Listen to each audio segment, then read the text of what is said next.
When I ask you about hockey's greatest duos, who do you think about? Steve Dangle and Jesse Blake. 100%. But my mind immediately went to, that's a very good answer. I think of Kampf and McMahon. Oh, there you go. Strong lead. Yeah. I was thinking more like or Esposito or Gretzky Curry or so close. Lemieux Yager. Oren McLaren. Oren McLaren. Oh, I got one. Logan Cooley and Dylan Genther. There you go. Damn. Utah's greatest hope. Hockey's greatest duos have arrived at Tim Hortons, and it's unlike anything you've ever seen. This month, each card features 2 players, including NHL legends, retired stars, women superstars, and they're all interconnected in special ways that include former teammates, captains, friendships, and numbers that they've worn. Some notable duos include none of the people that Jesse or Steve mentioned. Nick Suzuki and Marty St. Louis. Ooh. Matthew and Brady Tkachuk. Ooh. Brady and Keith Tkachuk. Oh. Matthew and Keith Tkachuk. You just run through the Tkachuks? Darnell and Sarah Nurse. Oh. Sidney Crosby and Nathan McKinnon, teammates, rivals, family, and more. There are 2 hockey icons in every card, and rivals and teammates and family and all that stuff. It's all in there with the new Tim's greatest duo cards. This is kind of our favorite time of year anyway, because we always used to just get the Tim Hortons cards and open them. Now you get 2 cards or 2 people on a card instead of just 2 cards. I'm glad Sidney Crosby and Nathan McKinnon finally got involved with Tim Hortons. Yeah, isn't it nice? It feels like a good match. Yeah, it does. I hope that the future is bright for them. There's so much they could do. So much. All right, so check it out at your local Tim Hortons starting today, April 15th. Let's start the show.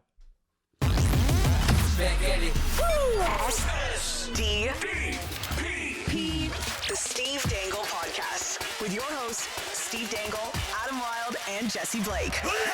Well, it is sunny and beautiful outside in Toronto, and it's starting to feel like that time. Yeah. That time where you're starting to feel like, oh, I'm watching the game and the sun is out. Allergy time. Is that how you look at it? Yeah, no. I look at it as playoff time. I look at it as wife keeps asking me what the schedule is, and I keep telling her I don't know. Right, because they won't tell you till the end of the week. Yeah. Even though they know. No, they don't know who's playing each other. Yeah. You know? No. Oh, it's no one's fault. I mean, the Saturday part is the NHL's fault. That is direct. You could at least say there are But games on Saturday, right? Couldn't you? That's Couldn't you at least say there's the games? only Yeah. thing they've said. Yeah, we know the start date is the 20th. They have said Yeah. that. Yes.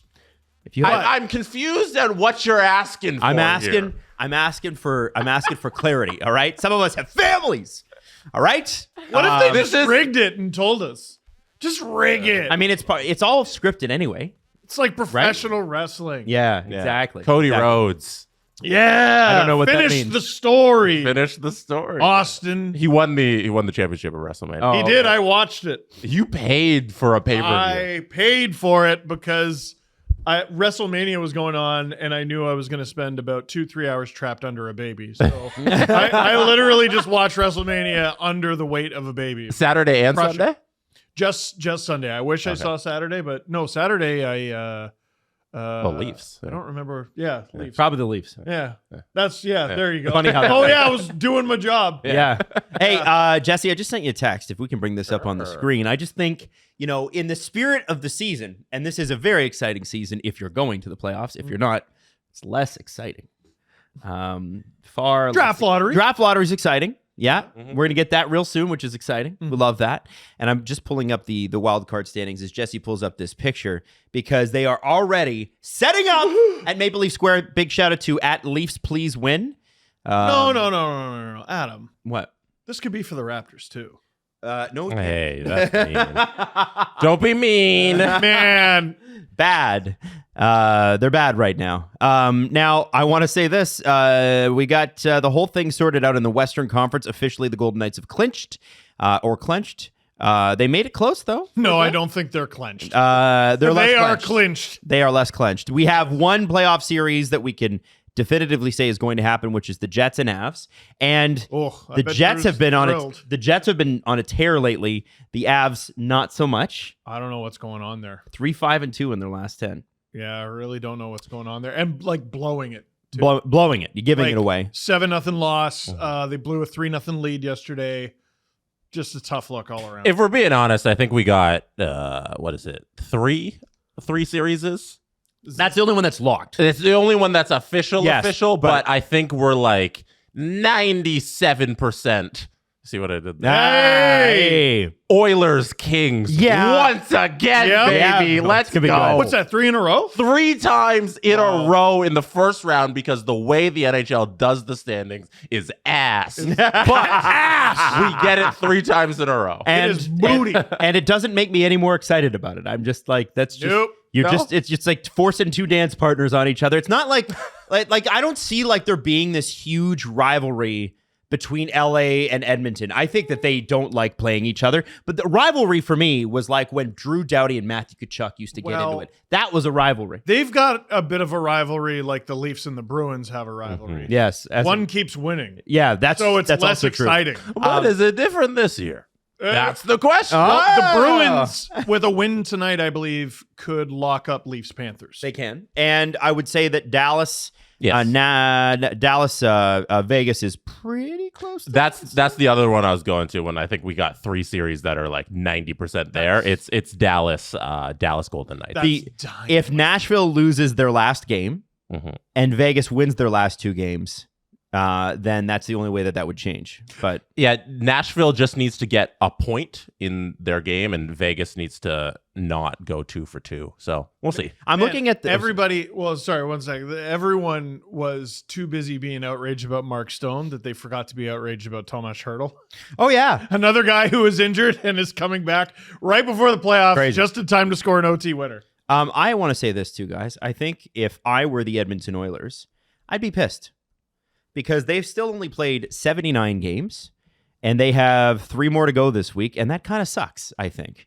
So you got the Sharks tonight, the Utah Coyotes on Wednesday, and then the Colorado Avalanche Thursday, which no star is playing. But it looks like they're not going to start the playoffs until next Monday. Oh, that's good. So That's they're going to nice. have time off. Okay. Yeah. Okay. I don't think. good. I think by the time all the playoffs shake out, there's going to be a lot of rest for these Western Conference teams because the East still start on Saturday, West still starts Sunday and Monday. Yeah. Okay. I like that.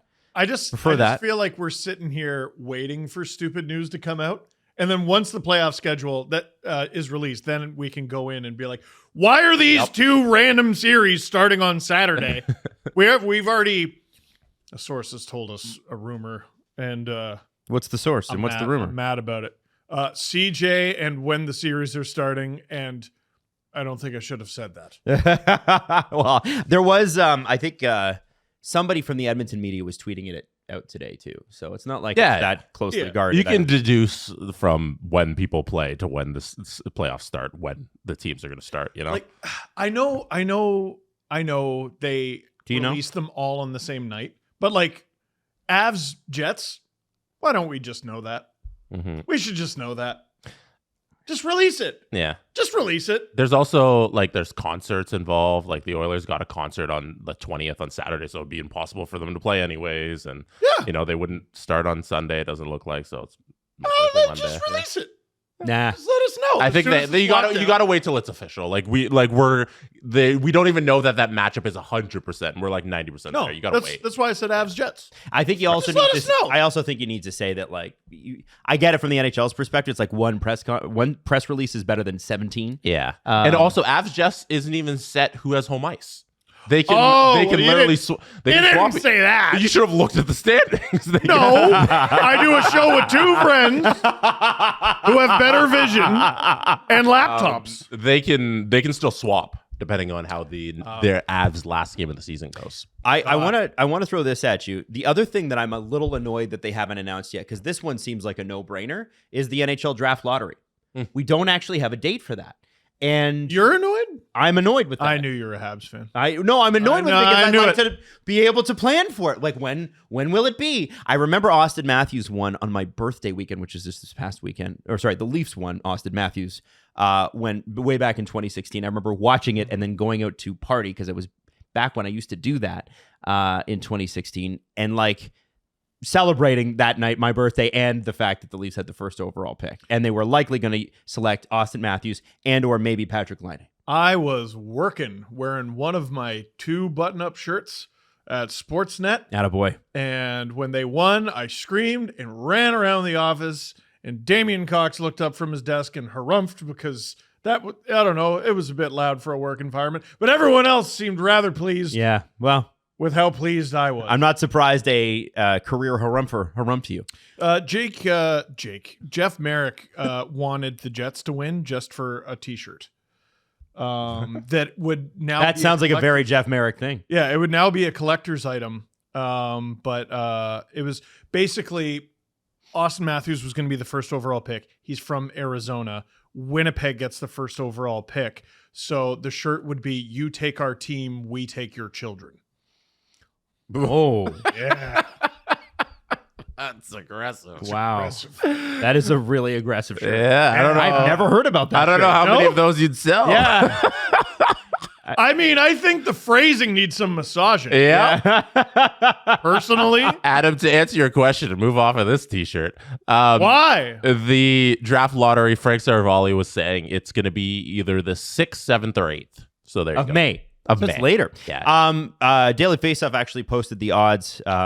Slacking for Macklin. I'm not sure I subscribe. That's what they were saying. But as of April 14th, which is yesterday, here are the draft lottery odds. San Jose Sharks at 25.5%. Good odds. Blackhawks 13.5. Ducks 11.5. Good odds. Blue Jackets, who've had a great attendance year, like outstanding attendance year in Columbus. For some reason. Some reason, yeah. That news came out this morning. 9.5% in Montreal at 8.5%. Interestingly, there are two teams with a 500 points percentage or higher that are in the lottery sweepstakes, and that would be New Jersey at even 500. No. It's a Bettman 500, by the way, because they're 38, 38, and 5. Yeah. And then the Buffalo Sabres, who are at a 506, 38, 37, and 6. And they have 3.5% and 3% each. Sorry, what? No, go ahead. Go ahead. No, you go ahead. I was going to say, insist. do we want to officially host the draft lottery right now?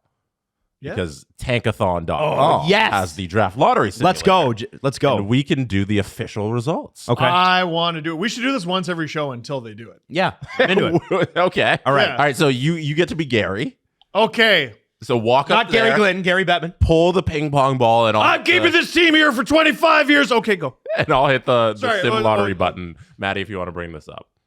All right. I hit it. Uh-uh. There we go. Yeah, Okay. Too early. Let me put All right, on my hold on. glasses. Reset. There we go. Reset. All right. Sim 8. Go. San Jose! Whoa, but we have big movement. Oh! The New Jersey Devils move up to 2. Wow, can you imagine? And the Chicago Blackhawks with the 3rd overall pick. Ducks 4th. Blue Jackets 5th. Habs get wrecked and lull 6th. Utah 7th. Can I just say, if the Ducks are this bad for this long and never get a first overall pick, it's going to be a sad day. Just replace Ducks with Detroit. San Jose has not earned their first overall pick yet. Anaheim has. I don't know, man. They're bad. San Jose is like historically I know, bad. but what I'm saying is that they've been this bad for long enough, and I don't think they have. If I'm the Sharks truther, you're the Sharks liar. I think the Ducks need to be they've bad for pretty longer. bad. Or sorry, the Sharks need to be bad for longer because Anaheim, yeah. they've deserved this, and at a certain point, like it does go to say that there is a lot of elements of truth of the fact that tanking doesn't work the way that people think it does. You look at the way the Leafs did it. They hung on to some of their veterans. JVR, Bozak, Kadri being 3 guys. Morgan Riley was a young player, but he was up and coming. They had Jake Gardner. They had some of these guys that were already there. And they played through that season and were the worst team in the NHL, but they were not that bad. Whereas now these teams are so bad, and it's going to take so long to recover from it. I really think there will be something like what we just saw with the Devils there. Like a big jump. Well, how many teams? If the Sabres get it, I'm going to freaking laugh and also cry a little. Well, how many teams in this league are really genuinely bad?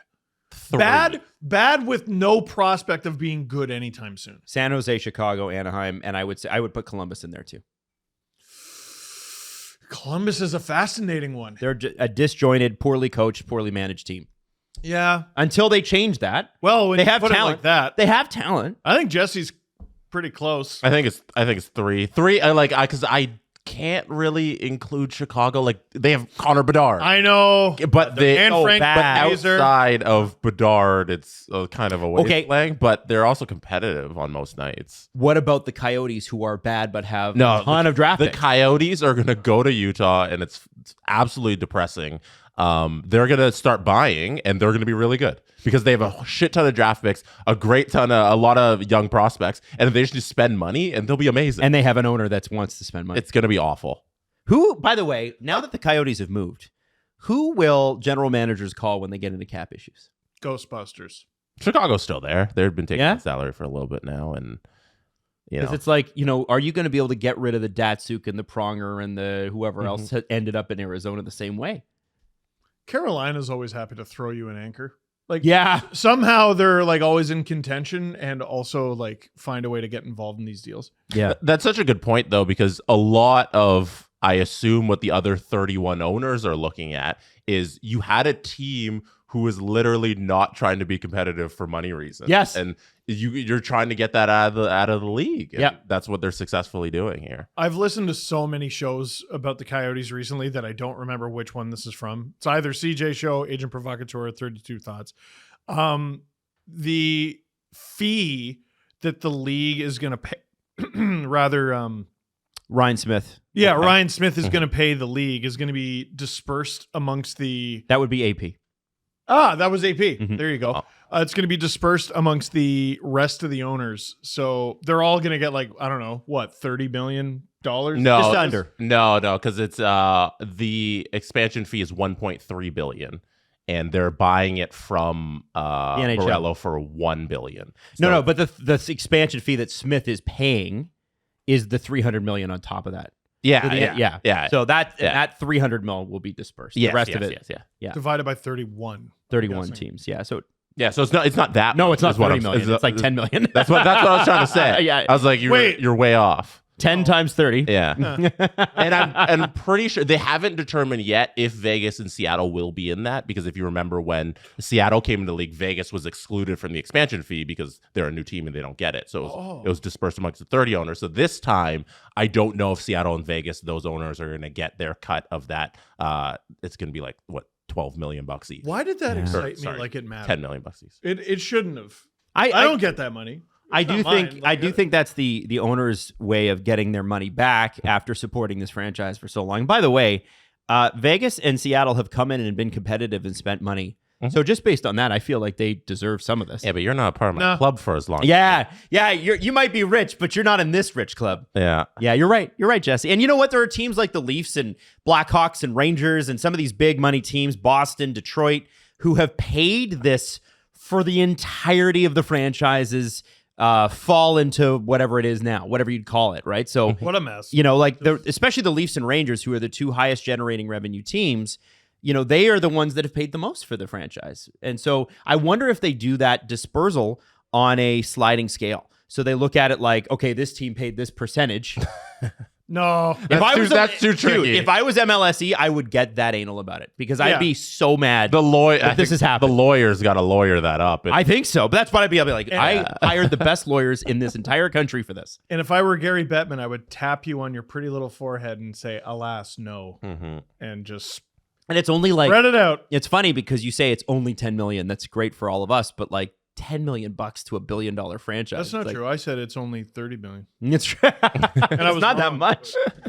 To your original point with our draft lottery simulator and San Jose getting that and all that stuff, and you're talking about tanking not working. Like you got a phone call during that, and it was the Buffalo Sabres being like, "Yeah, we hold the record for longest consecutive postseason list streak of 13 now officially with the New York Jets, and that's a team that has tried to tank for 13 seasons now, and unsuccessfully. They haven't even had a postseason berth. And I feel like if you're one of these teams who missed the playoffs and like you have great lottery odds, it doesn't really guarantee anything. No.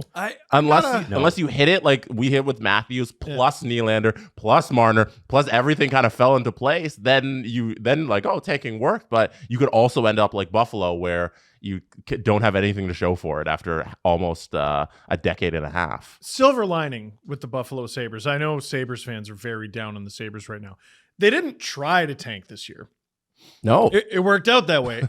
But what they did Isn't do that is, more depressing? No, because they made two moves that made a lot of sense. Bowen Byram.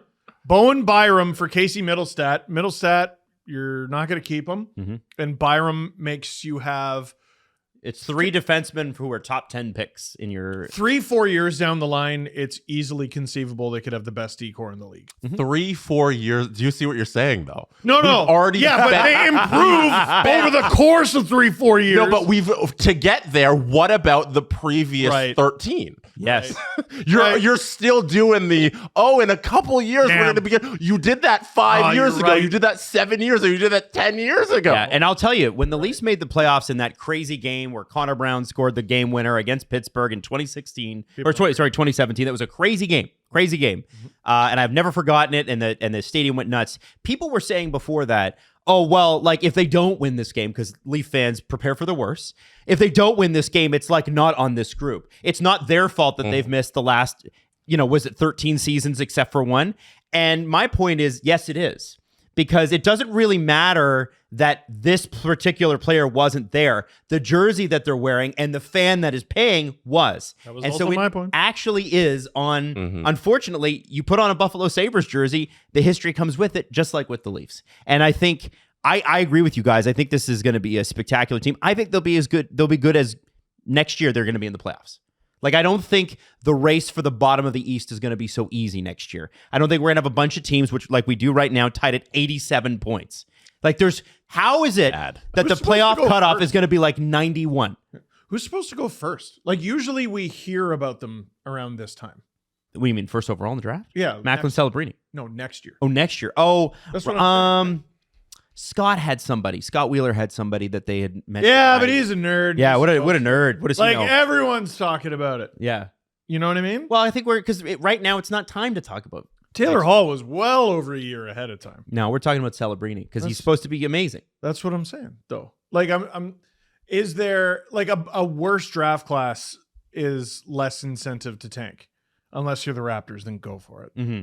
Get 3 picks, be mid, be so mid, be bad by Actually, accident. trade your first round pick the previous year to make it into one wild card game. I really am gonna beat them up. Yeah, I had to like. they straight up- deserve a headlock. I had to stop following them. Like, did you unfollow the Raptors on Twitter? No, not like that. Like A breakup here. dude, obviously I pay hyper attention to the Leafs, but then there's the Jays who you can't pay attention to every damn game. There's 162. There are people that do. I know, and I really love the Raptors. And finally, I had to just be NBA guy this year because I was just like, holy shit. Yeah. I don't even recognize the starting lineup outside of like Grady Dick. And it's just tough. So Corey Pronman back in November for The Athletic did a 2025 NHL draft top prospects, a way too early ranking. Number 1 overall, he had James Haggins, 2 Porter Matone, Martone. Martone. I know what I said. 3 Roger McQueen. What a name. That's brother of Lightning McQueen. Yes. Yeah, that's actually fact. Cool. 4 Logan Hensler, 5 Matthew Schaefer, and 6 Michael Misa. It's not Michael a true, Misa. I forgot about that name. Yeah, It's not a true NHL draft if somebody named Logan is not in the top 5 projected. You have to have a Logan in there. It's just part of it. Or Okay, a how Connor. far down do you have to scroll to get to the first Connor? 6. Cole McKinney. Oh, close. Caleb. Caleb. Yeah. Drew. Charlie Drew. Oh, Drew Wow. Shock. I hope goes to the Lightning. Sasha, Anton Cullen. Oh, Conrad. Almost. Malcolm. Wow. Jacob. Are we seeing a Milton, fall off of Connors? William Carter. Gabriel Nunn. Oh, we only have 4 picks left. Wait, what? Yeah. I thought it was 25. No, they did 21. 21. That's a Yeah. That's a very random number. That is a very- We're going to have to talk to Corey Pronman about that. Why is that so random, Corey? Why 21? Why is it 21? This isn't blackjack. What the? 21. Yeah, no Connors. You know what's interesting about that list is it's not based on BS. There's actual... Maybe he could only That's an find, old reference. it is an old one, but that's for the long term. Yeah, that's for the crowd. for the day one. Yeah. Yeah. No Connor. I know. And by the way, I do want to mention, and I think this is important, that the wild card standings are as follows. Pittsburgh, game in hand on Philly, but they've got 86 points. They're going to need people to lose. Wow. Philly has played 81. They won their previous game. They won their last game. Konechny with a huge goal and a big celly. 87 points. Detroit, game in hand, 87 points. Washington, game in hand, 87 points. So Washington, Detroit, and Pittsburgh have played 80 games. Philly played 81. So it's out of Philadelphia's control. Good for the New York Islanders for just saying, you know what, how about we just win a bunch? Yep. And I think you can lock them in there. yeah, they're in. Yeah. 7-2-1 in their last 10. They wanted this. Yep. What's hilarious about the teams that are currently in the wild card is that only one of them has a plus 500 record in the last 10 games, and that's the Pittsburgh Penguins. 7-1-2. The Flyers are 2-6-2. Oh. The Red Wings are 3-4-3. Oh. And the Capitals are 3-5-2. Oh! And the Caps are the only team there that controls their own destiny, I guess. 'Cause Yeah. they're in that second wildcard position. If they just win 2 games, you're good. That's why I think Buffalo's going to make the playoffs in a walk next year, because even with the season they've had, they still have 82 points. And all they need is some goaltending, and they're in. I don't have them above Detroit anymore. No? No. At all? Detroit's going to come in next year and be a playoff. What if Tage is back to 40 goals? I think Detroit's been better. I think they're going to be better. Way too early season predictions, but I have Detroit ahead of Buffalo. 2 of those teams, by the way, have plus goal differentials. The Detroit Red Wings with a +2, the Penguins with a +3. The Capitals have a -40 differential, although they currently hold the wild card spot, and the Flyers have a -25. Interestingly enough, the Islanders, who are basically locked, we think, have a -21. Capitals fans, let's be friends for a sec. Why isn't Nikita Kucherov suspended right now? Oh, the Tom Wilson thing. Why isn't he suspended right now? Even Lightning fans were like, well, that was Kucherov really losing it. Dude, it's a premeditated elbow to the face. It wasn't 2 minutes. It wasn't 5 minutes. It wasn't a fine. It wasn't a suspension. Why isn't he suspended right now? Why? There's footage of it. We all saw it. Is it went kind of viral. Playoff rules? No, you're not allowed to do that in the playoffs either. Well, Game 7 against JVR, you're allowed to break his nose. 2013, people don't forget. But that was ridiculous. That's one of the most, that's such an easy call. And then I think the Lightning got a power play out of it, or there was a hooking call on the play. Mm-hmm. I don't know who it was who ended up going down. Kucherov didn't have a minor penalty that game. Oh, okay. I don't know. That was just one of the easiest gimmies of the weekend. Even easier than the Joe Veleno should have got 5 instead of 2. Yeah, where you're driving somebody's head and the thing. We'll get to that. Yeah, we'll get to that. But Kucherov is just kind of allowed. Say what you want about Tom Wilson. He gets suspended, though. Yes. Oh, he's dirty. Okay, yeah, but he gets suspended. No, that's allowed. That's allowed. Maddie, if you want to pull it up here. There's the That's play. a rough elbow to the face. Even they're- if that's a mistake. No, yeah, Jesse. Yeah. See, the shoulder check. He knows. Here he comes, and here he, whoom, right to the ear, nose, and throat. Right in your face. Wow. He elbows him in the face on purpose. Man, Kucherov does, by doing crazy shit like He's one that, of the though. greasiest rats in the league. Yeah, but he creates room. People don't want that. They physically do not want that. I don't that's think why Tom Wilson gives a shit, but So you see there again, he does the shoulder check. He knows Tom Wilson's coming. Tom Wilson switches to the right side. Kucherov elbows him right in the face. it's okay though. It's okay though. No one saw it. the linesman. No one saw it. No one saw it. That's why you have two. Look at the boat. That's why you have Disregard. two linesmen. You have two linesmen on the ice to ignore when things like this There's a happen. linesman looking at it. There's a ref looking at it. It's okay. In their defense, it's the puck carrier. I Dude, want to, you suck at your job. but I want to say for Kucherov's sake that I do think there was a bit of a message sent there, which is I will do this to Tom Wilson. Imagine what I'll do to you. Oh, 100%. I think that's a message to the Boston Bruins that they're probably playing. He might win MVP, and he's also just a little bit of a sociopath. Sometimes the best players in the league have a little bit of that in them. He's Malkin, definitely got it. prime Malkin. Oh my crazy God. person. Prime Malkin, current. Yeah. Current Malkin will eat your friggin' liver. Yeah, I in think front of this you. adds to Kucherov's case for MVP. Do you? Yeah? What about Lady Bing? No, No one's talking about Lady Not Bing. that one. Why do you say that? it's the trophy for the player who's most important to your team. If the guy who is the biggest asshole on your team is also your best player, the way hockey works, that adds to his case for the Hart Trophy. You know, Hey, decent argument. Jesse, is Steve our Nikita Kucherov then? I've never elbowed you in the face, not once. Mean. Not once. I don't. Just kidding. I don't once. condone that type of kidding. behavior. I'm kidding. Hey, by the way, can we get to the BetMGM big story? Because we got to do this. Hey, Matthews, the sex number, 69. We have 69 goals for Austin Matthews. So now, because it's hockey, that creates an issue.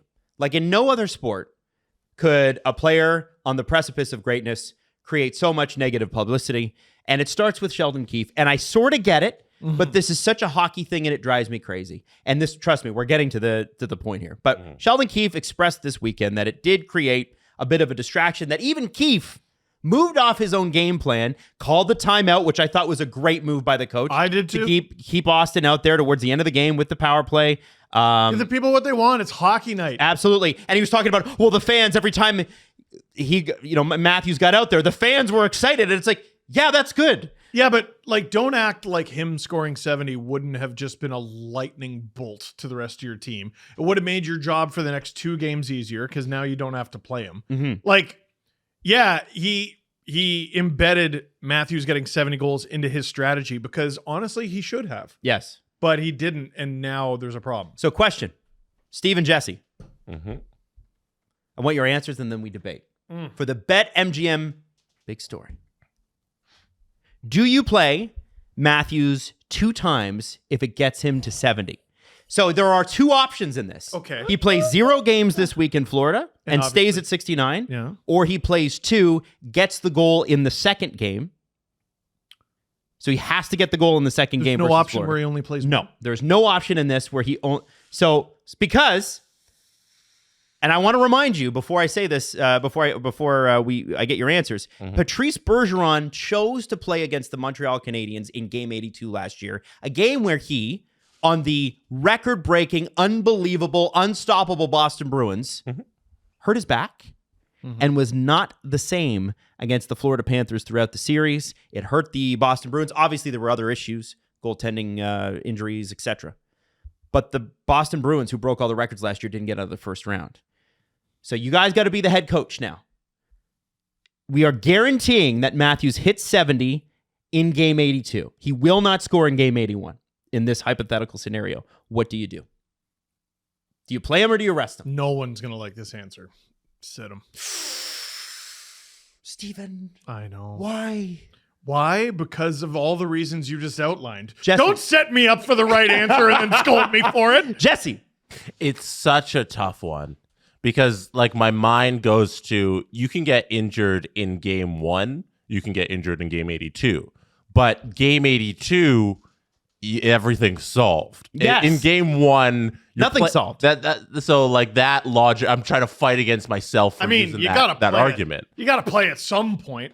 No, I know, but like on Game 1, Right. everything, you're fighting for something. Yes. On Game 82, you're not fighting for anything. Right. There's nothing competitive that you're competing for because everything's been solved. You know what's going to happen. You made the playoffs. You know who you're going to face. So logically, you can't just chase a round number. Like you have to sit them. Well, and not to mention, if the Bruins lock down the 1 seed today, that locks Florida into 2 and the Leafs into 3.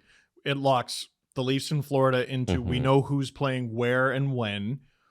The game on Tuesday will just be I'm trying to break all of your bones fest. Yep. Because there's nothing at stake.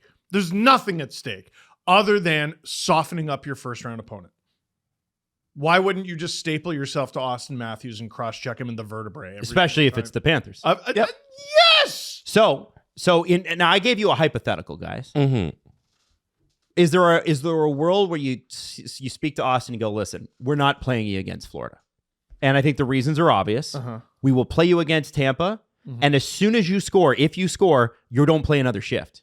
Oh, you think he doesn't play tomorrow, but he plays Wednesday? I wonder if they do that only because does that not make a lot more sense? No. Don't expose him to the Panthers. I think you play him tomorrow. You rest him 82. Yeah. Now with Nick Cousins and Sam Bennett and all those killers out there who love Tampa has the same type of but stuff.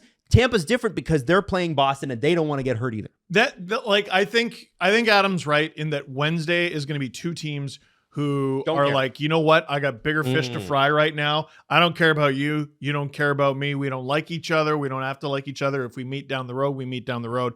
Right now, we have our team to beat. You have your team to beat.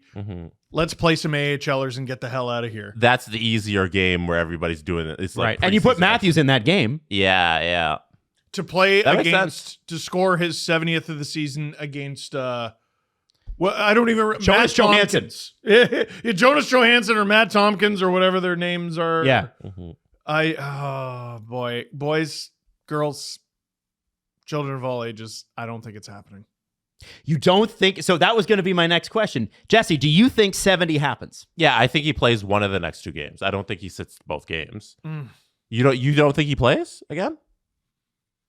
If he gets hurt in either of the next 2 games, someone has to be fired for that decision. You don't think he plays? Nope. Oh, I disagree with that. I think you give him one more game. I think you got to give him one more game. I think you got to. Listen, if he had 70 right now as we sat, I'd be like, you're not even flying to Florida. It's not even a discussion. Yeah, it's not even a discussion. But now, I mean, you saw the look on his face. Mm-hmm. You know the conversations were had beforehand. Oh, baby. So I think you're absolutely right. I want to say this. If you were to put money on Austin Matthews scoring 70, okay? If you were to put money on it right now, you got to go to betmgm.com/dangle, okay? And you're gonna say, I'm putting a $2 Steve on this. Would you say yay or nay? Give it to me. Give me the real one. He doesn't think he's going to play. Well, how are you going to bet on him hitting 70? I just want to hear him say it. You know what I mean? Like he's saying it in theory, Steve, but I want you to say it. Say it with your chest into the camera. Austin Matthews won't hit 70. Yeah, say it. No, Say I already it. have the Nathan McKinnon clip. I No, can't do say that. it. If you believe it, then say it. Austin Matthews will score 70. Oh, he won't So say it. you don't believe He it. wouldn't say it. You don't believe your own argument. You ask me what I think will happen, and then there's listen. No, you're asking. No, he's trying to get Who around are you to asking? Jesse. Who are you asking? Are you asking? All right, You're looking at that's me. fair. That's You're fair. looking at me, but I'm made of flesh and bone. Are you asking my brain or heart?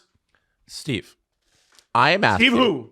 Steve Dangle. Steve Dangle who? Let me. I didn't. Let him go. Let him go. I didn't ask you a question. Let him go. Steve Dangle, the person with their entire life savings on the line. Okay, A don't gun- do that. I do $2. Absolutely. A gun to your head. Gun to the earth. The aliens have arrived. They say, Steve Kellerman, are you putting money on Austin scoring 70 or Austin not scoring 70? If you're wrong, we blow up the earth. Which side are you betting on? I've lived my whole life as a Leaf fan. I'll die as a Leaf fan. $2. Gun to the earth on Austin Matthews scoring 70. Okay. All right, All right, Jesse. so all that nonsense about him not playing, like you're fucking... Again, you ask my brain or you ask my heart? All right, Jesse, are you putting? Would you put money on Austin? Yeah, I think he plays one of the next 2 games and he scores a goal. Okay, now don't forget, BetMGM is the king of sports books. Go to betmgm.com/dangle. Helps us out if you do that. BetMGM, the king of sports books and official partner of the NHL in Canada.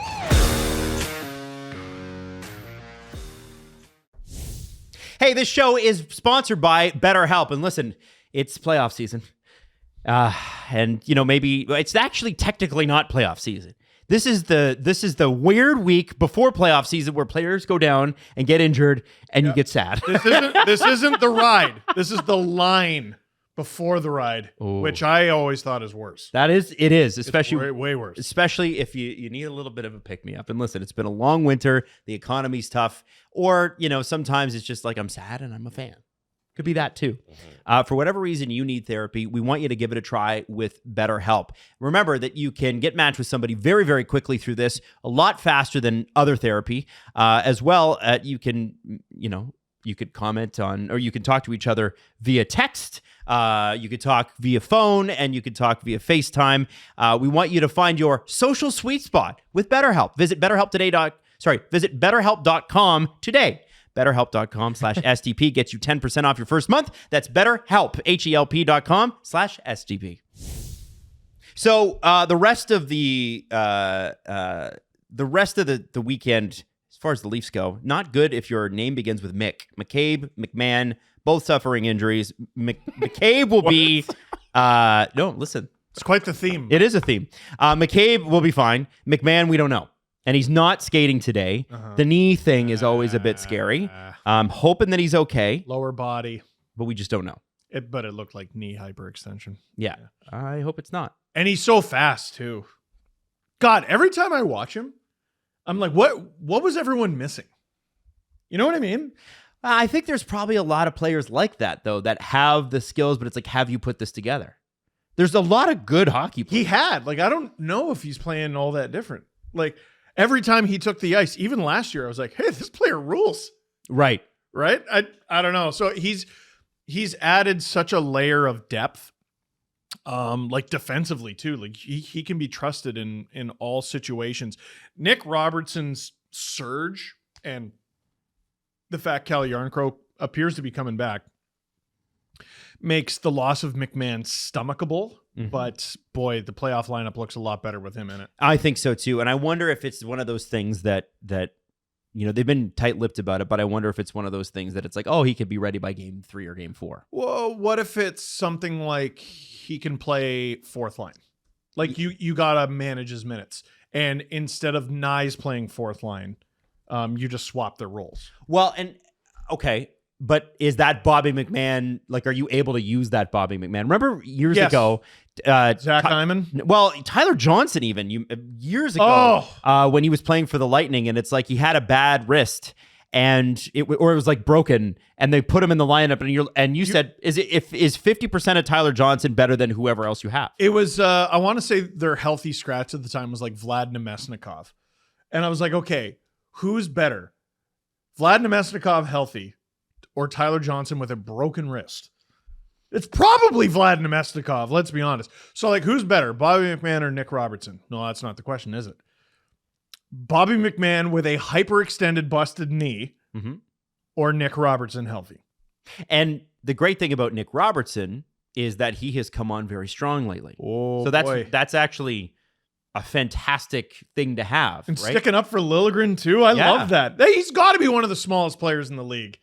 And to see him do that, that's awesome. He's been spectacular lately, and I keep saying he's going to score 20 goals next year. It's going to book it. It's going to happen. Score 20 goals this year if he gets enough ice time in the last 2 games. Yeah, 14 goals, 12 assists so far this year. And what's been great about it is that a lot of that has come off of games where he's been scratched. In the last 5 games, by the way, he has 4 points. Not bad for a guy playing literally, he plays about 10 minutes a night. It's encouraging because that's probably how he's going to get into playoff action this year.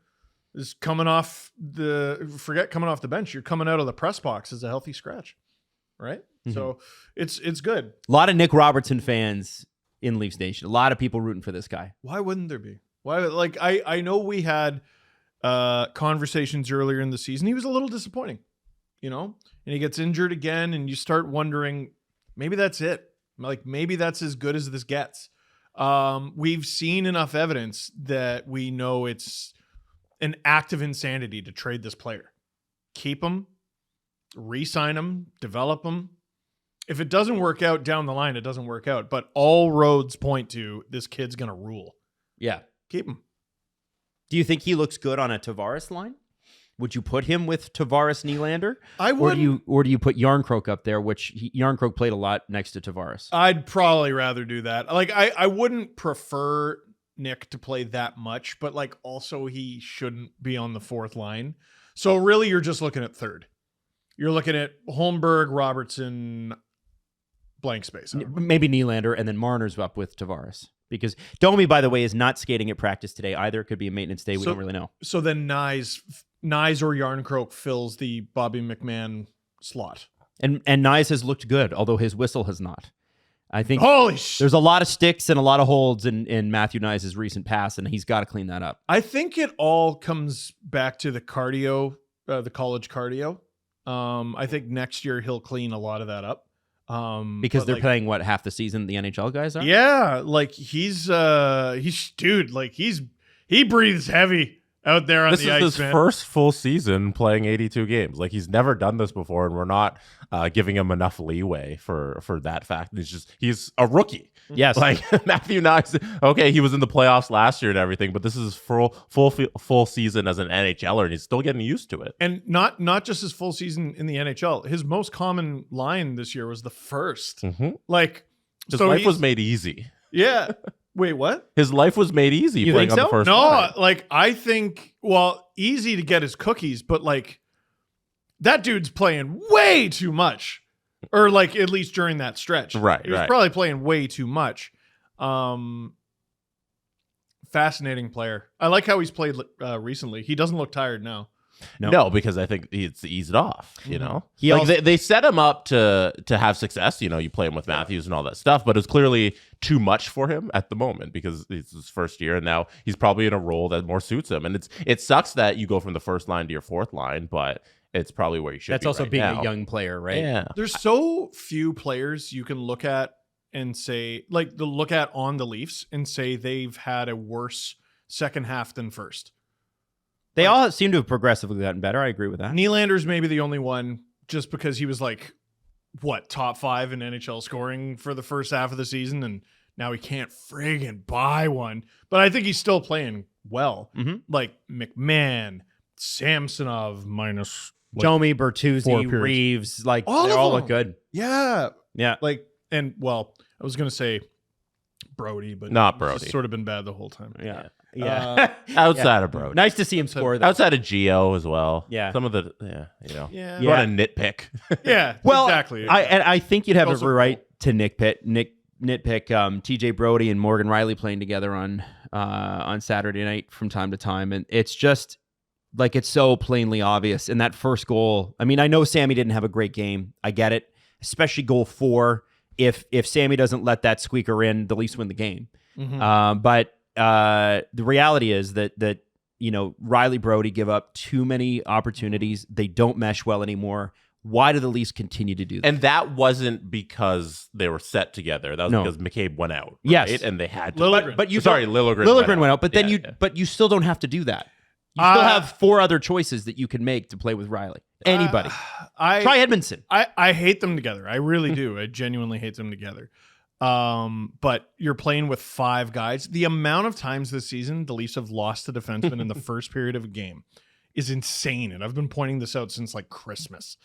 It just keeps happening. It's the second time it's been Liljegren. And the second time, I thought there should have been a call on the play or a 5-minute major on the play. And this one was way more blatant than the Marchand one. I at least understood the argument that, it's a battle. Joe Veleno saw numbers the entire way, drove a player's head into the boards, not the glass, the boards. And what mistake was made on the play? By the Leaf or by Joe Veleno? Anyone. I think Veleno having his hands in the back of Liljegren's head was the mistake. Oh, Adam, that's the literal answer, but you're wrong. The answer is Timothy Liljegren did not pretend like he was dead. Oh. It's the only thing these guys understand. The game's too fast. They don't see it. They got it wrong. They'll never explain how they got it wrong because they don't know how to speak. And when they do speak, they get suspended. It was a miserable, sad sack of shit call. That's not 2 minutes. That's 5. Monday, Tuesday, Wednesday, Thursday. Maybe not Friday because you go out on a Friday. Saturday, Sunday. It's a miserable fucking call. And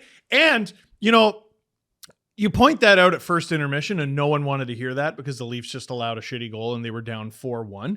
It changed the entire complexion of the game. It was 1-0 Leafs. They score. Sorry, rather it was 0-0. The Leafs score on the 2-minute minor. Yeah. Mm-hmm.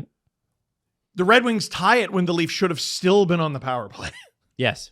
They should have still been on the power play. It's a 5-minute major. every day of the week. I don't know why it wasn't. And we'll never know because it's just not a league. Yeah.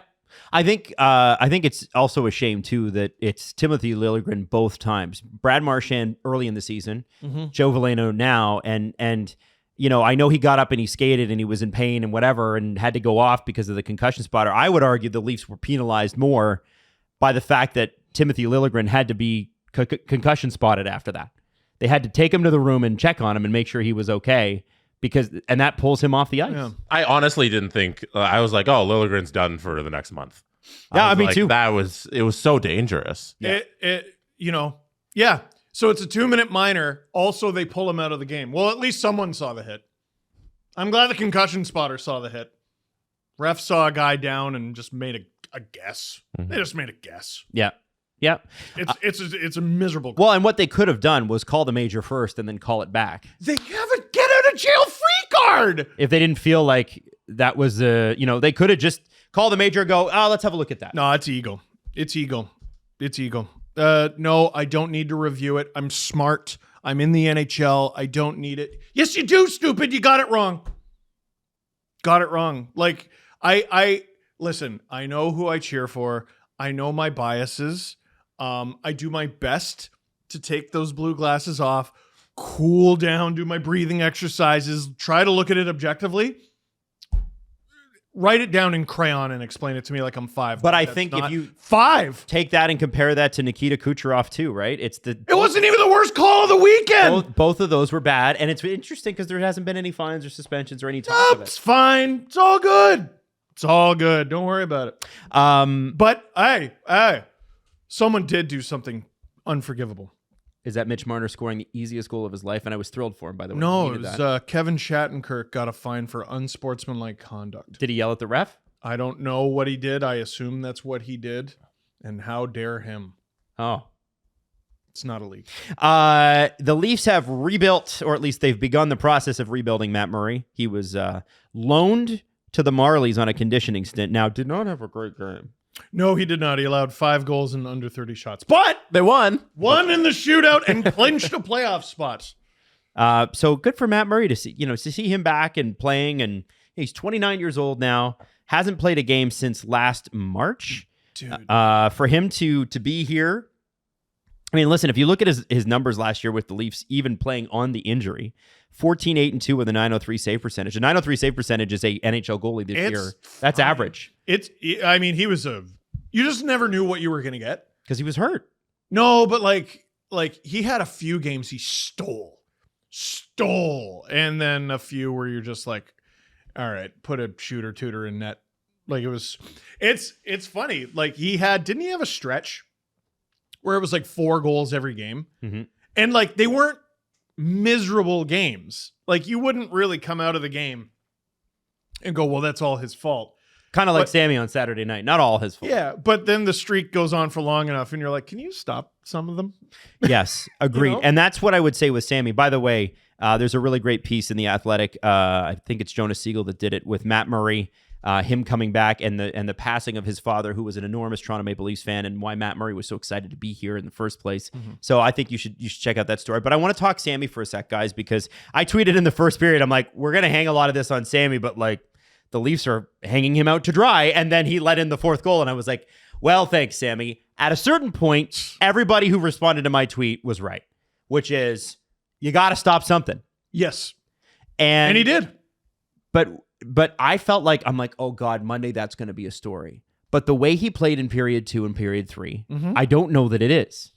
I agree with that. And Tavares pointed on him when he tied the game, which is, it's a fun little full circle thing, because remember earlier this season, Samsonov was brutal. He allows one. I think it was in a tight game too. Like Leafs were barely even losing or losing by 1. And there's the camera catches Tavares, eyes in the sky, just rolling his eyes like, we can't win a game with this guy.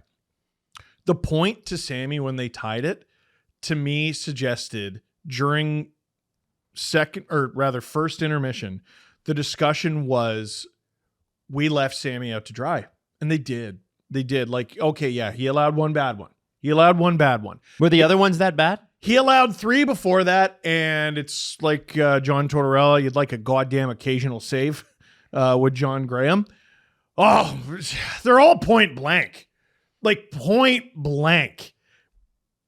Quick movement, basically one-timers. There's one where I think it was the third one.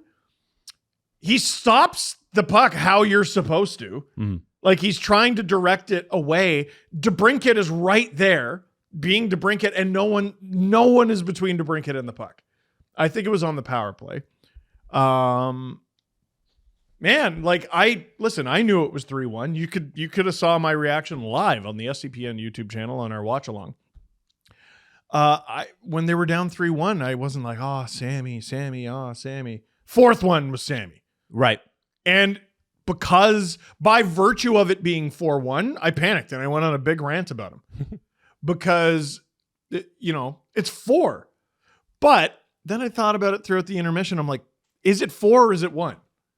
You got to pick. Yeah. Right? You can't, on the first one you don't like, be like, and now it's 4. So you're going from 0 to 4. That's not how it works. And that's exactly what I did. So in terms of goals he should have had, out of the 5, he allowed 5. Yep. 1. I mean, the OT winner, it's 3-on-3. Man. But if there's a power play, it's 4-on-3, which is like a death sentence. So the Max Domi unless penalty, the other team pulls their goalie. The Max Domi penalty at the end of the game is terrible. Unforgivable. You cannot. Domi had a bad game. He didn't have a great game. No, the pass to Matthews was friggin' sick. Or wait, am I thinking of the right game? No, I'm thinking of the wrong game. Sorry. You're right. I'm sorry. They're all blending together. My bad. The trip, not great. The trip, not great. Here's what else isn't great. Who does Keefe start with in overtime? I believe it was Brody, Benoit, Kampf. How far do you expect to get? At that point, you're just preparing to hunker down. Okay. I want to just throw. I want to say again. Austin Matthews has killed penalties this year. I know he had just played 5 minutes. Fine. John Tavares is able to win faceoffs. You can. There's so many options. David Kampf, and really David Kampf is the best choice of the 3 of them. Brody, Benoit. How about this? There's no situation. None. Brody 3-on-3. I actually kind of like. Okay. But that wasn't 3-on-3, was it? No, it was 4-on-3. Nope. Simon Benoit. You've lost 2 defensemen. No McCabe, no Liljegren. Benoit and Liljegren was back. Oh, he was. Okay. Mm-hmm. Liljegren was back, and he kills penalties. I don't know if he does it great, but he does. Does Morgan Riley not exist? Maybe he was out too long with Matthews before that. Crying out loud. Like no, but you had a break. You did have traded for third period to overtime. Yeah, Joel Edmondson didn't play. I don't think. Or like did he? In the game? Yeah. No. What'd you get Ilya Lyubushkin for?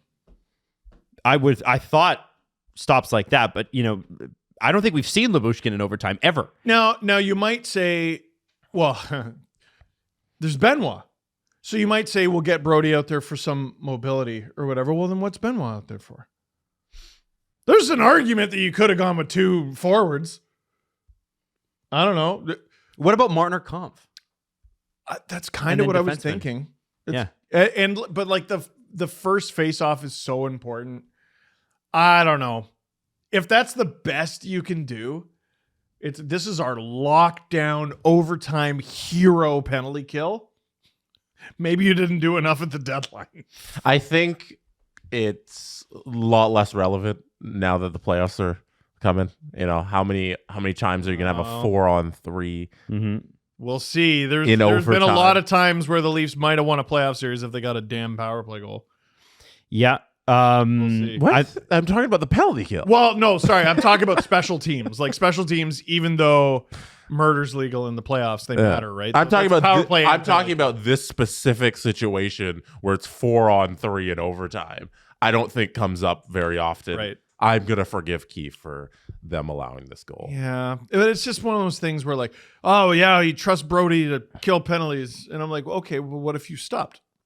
Right. I think the larger issue is we're not big fans of TJ Brody's game in any situation. Yeah, and our opinion is based in super fair reality. So what situation is TJ Brody meant for? Because if it's not 5-on-5 and it's not the penalty kill, then it's probably seventh defenseman. Seventh defenseman. Like, he's made some good plays recently. You know who also has Connor Timmins? Like, Mark Giordano. Like, players aren't just ass out there. I don't think he's one of their top 6 options. All right. So based off the lineup from Saturday, you take out Brody and you have Edmondson in there, probably? 100%. Yeah. Easton Cowan is now at 42 straight games. I thought you were going to say is called up. And No. I was about to say, what the No, I what believe happened? the London Knights are in the playoffs. 42 straight games with a point. He's awesome. He's awesome. I want love him. and I think this is interesting just because when you look at somebody's numbers from like their season 18 to season 19, or I guess he was 17 last year and then turned 18 in time for the draft. And last year he had 68 games played, 53 points. This year 54, 96 points. And also currently 6 games in the playoffs he has 7 points. We didn't like the pick at the time. No one did. Very few people did.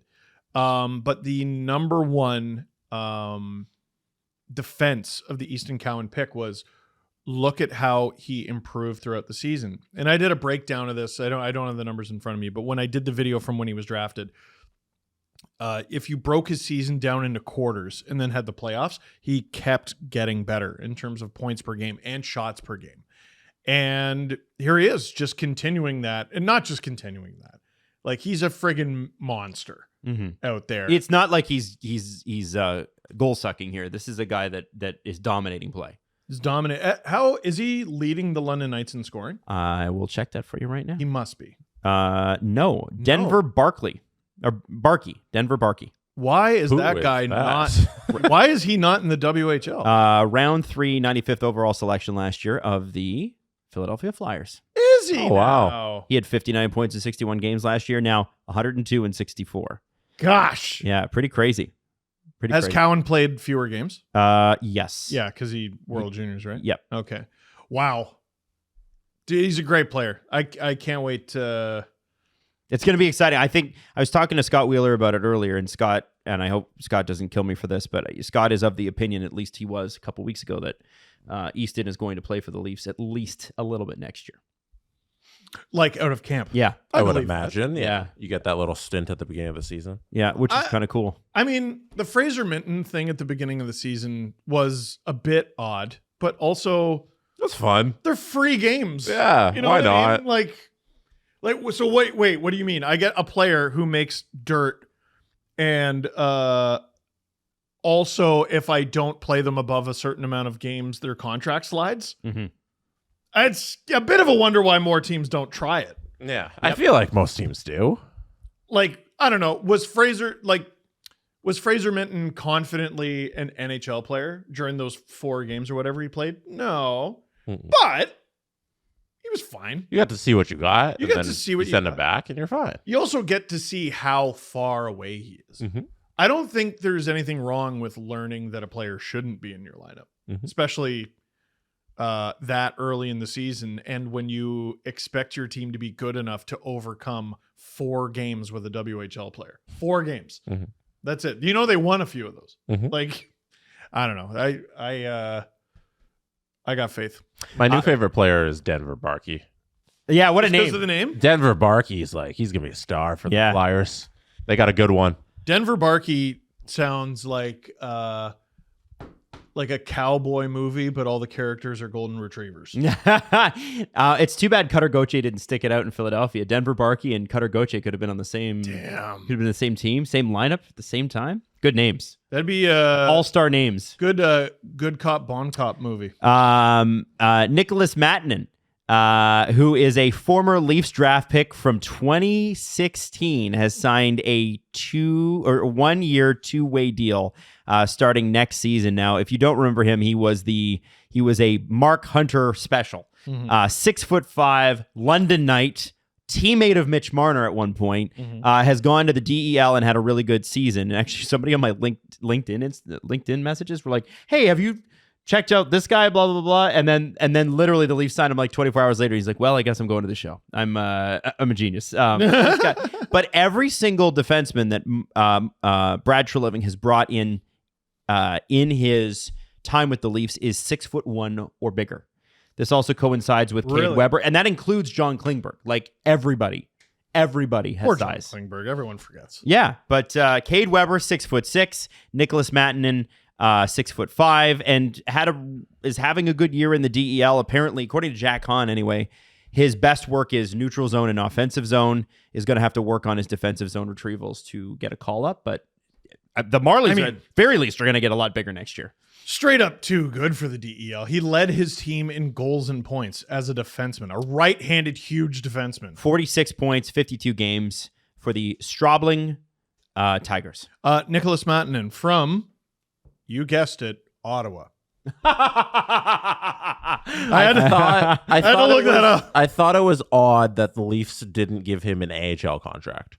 Yes. I agree. I thought it was weird that you just right away, hey, here's an NHL deal from where is that league? Germany? Yeah, it's DL Germany. The Germany, like right from there, you get to come to the NHL instead of you starting with the Marlies. Like, wouldn't that make the most sense? So I was like, curious piece of work there from Treliving. Well, so he's got a really weird path, right? So he played 2 seasons in the CCHL, which I believe is Junior A, 2 seasons with the London Knights. Then he goes to the Flint Firebirds, splits that with the Flint Firebirds and Hamilton Bulldogs, where he spent 2 seasons, finishes out his OHL career with the Oshawa Generals. So he was a suitcase for sure. Then he decides, you know what? You know what's going to be a great idea? The Leafs drafted me but haven't signed me. I'm going to go play U Sports. Mm-hmm. He goes and plays U Sports at the University of Ottawa in his hometown. Then do you know how he did the next season? Well, he didn't play because the world stopped. And U Sports didn't play. Right. So he comes into the 21-22 season without having played hockey for a year. Didn't play hockey for a year. He only plays 18 games when it comes back. At the end of those 18 games, the Laval Rocket decide, hey, we liked what we saw a little bit. Goes and plays 8 games with them. So he does play pro in North America. 3 points in 8 games. He plays last season in Austria, does pretty well. Plays this season in Germany, does extraordinarily well. And now he's signed to not an AHL deal. Well, somebody it's an NHL contract. Somebody else was in on it then. That's probably what it took to get the deal. Wow, he did really, really well. I bet there were multiple suitors, and the Leafs probably said, "We'll give you." That's what I would bet. Yeah, and I question. We'll see. Like, I don't know. I'm questioning a guy I've never seen play or anything like that. Maybe he's outstanding, but it's weird to be bidding for this type of a 6th-round draft pick from 2016. Is 2016? Yeah, from that long ago. Yeah. And that's the Matthews draft. So wait, though, it's funny. I remember bemoaning Mark Hunter and all the picks he made. Yeah. He allegedly made 2016, and Mottinen being brought up, and he's only big. What did they even? Well, now 2016 is 8 years in the past. Do you want to hear the list of names of NHL players drafted after Mottinen who have played in the NHL? I don't know. Do I? Okay. Well, Adam, what do you think about Columbus draft pick Calvin Thurkauf, who played 3 games and put up 0 points? Great player. What do you think about Jeremy Davies from the New Jersey Devils, who has no goals and 3 assists? In how many games? 23. Wow. So when you get to that part of the draft. Oh no, I'm not done. Just throwing darts. Okay. What about tied for the leading goal scorer amongst players who were drafted after Mottinen? From San Jose, Jeremy Blickfield with 1 goal in 8 games. He got a goal. And far and away the games played leader, but tied. He has 111 games played, 1 goal. Vinny Desharnais, the Seaweed Man. Oh, Seaweed Man. So, I'm going to go out on a limb and say late 6th round picks don't often hit. and maybe we I think overreact. That's why it's a little curious to give this guy an NHL contract. They must really believe in him. I think Adam's right. Like, Cade Weber too. Yeah. NCAA guy. Yeah, he won Defensive Defenseman of the Year, but like he could play in the NHL next year. And again, there were multiple suitors for Cade Weber. The Leafs just got his rights first. Yeah, he has more recent North American hockey chops. Yes. I think the difference between Montanen and other guys who have great seasons in Europe is like he's played most of his life in North America. Mm-hmm. And I think maybe because of his name, people don't necessarily realize that. Even me yesterday, I'm like, Ottawa. Yep. Right? Yeah, it's a fascinating contract. Steve, one thing you did there was leave out the people drafted directly above. Dude, our there's some boy. really good ones, I won't lie. If the Leafs had simply traded up in the 6th round, they could have been. Hit me, Jesse. They could have drafted. So wait. Where was Montanen drafted? 179th overall. All right. At 159, Brandon Hagel. Oh. At 160, Michael Pezzetta. Oh. At 162, this is the This one fucking hurts. unreal steal. Jesper Bratt. Wow. And here's why this hurts, Jesse. Go ahead and look at the first pick of the 6th round Jack Walker. of the Leafs. The Leafs had the opportunity to select Brandon Hagel, Michael Pezzetta, Wow, the or Jesper Bratt. No!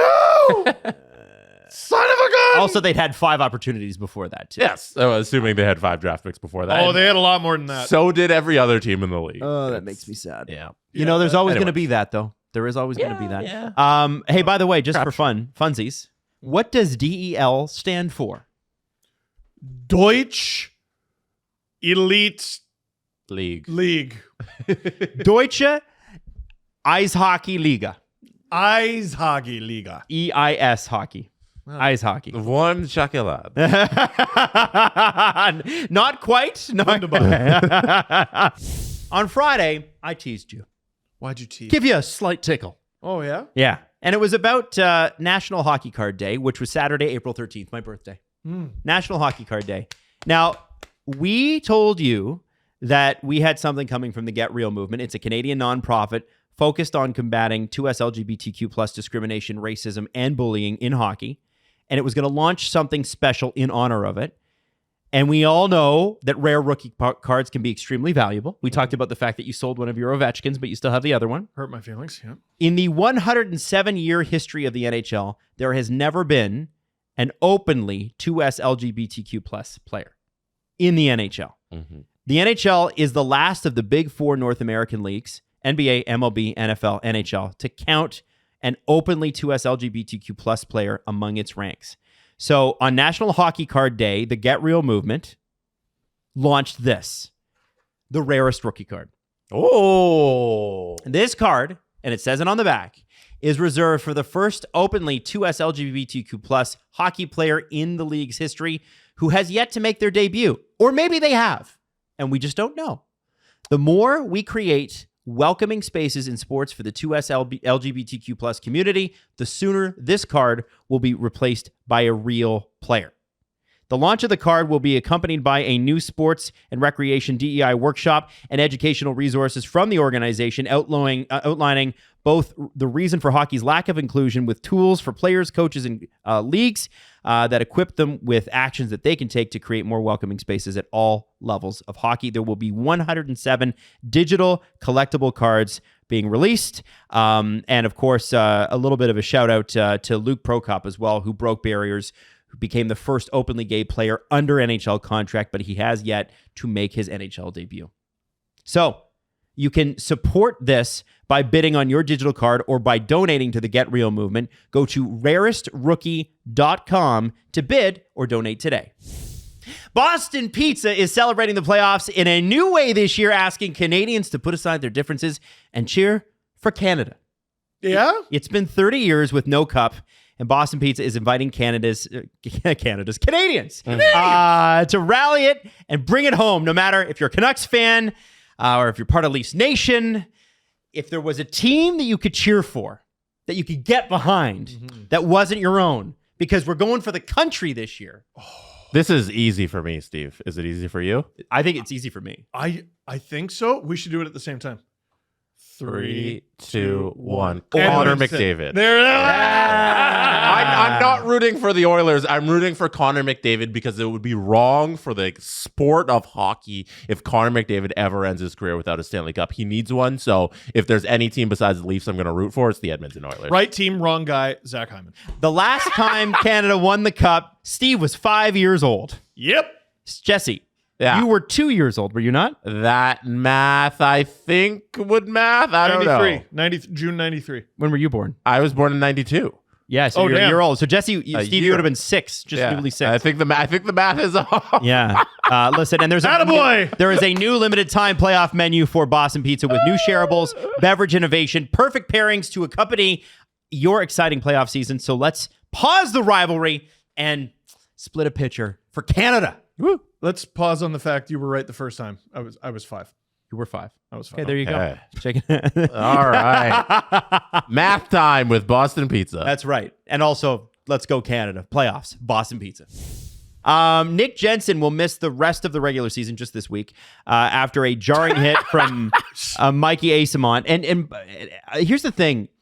Asamont does this, and he's one guy that I feel like I'm surprised more teams don't just go, hey, listen, you're going to stop that, and we're going to fill your face in with punches. Dubas wanted him in the worst way last year. He wanted him. Bit of a rat. Good rat. Good rat. You need rats. Absolutely. Yeah, my team has rats. Your team should have more rats. This is a brutal hit, though. Have you seen this thing? It's that's one of those ones where, like, I looked at the Veleno hit and I looked at, like, the Kucherov elbow. Mhm. Like, to me, those are very cut and dry. This one's a little bit less so. Okay.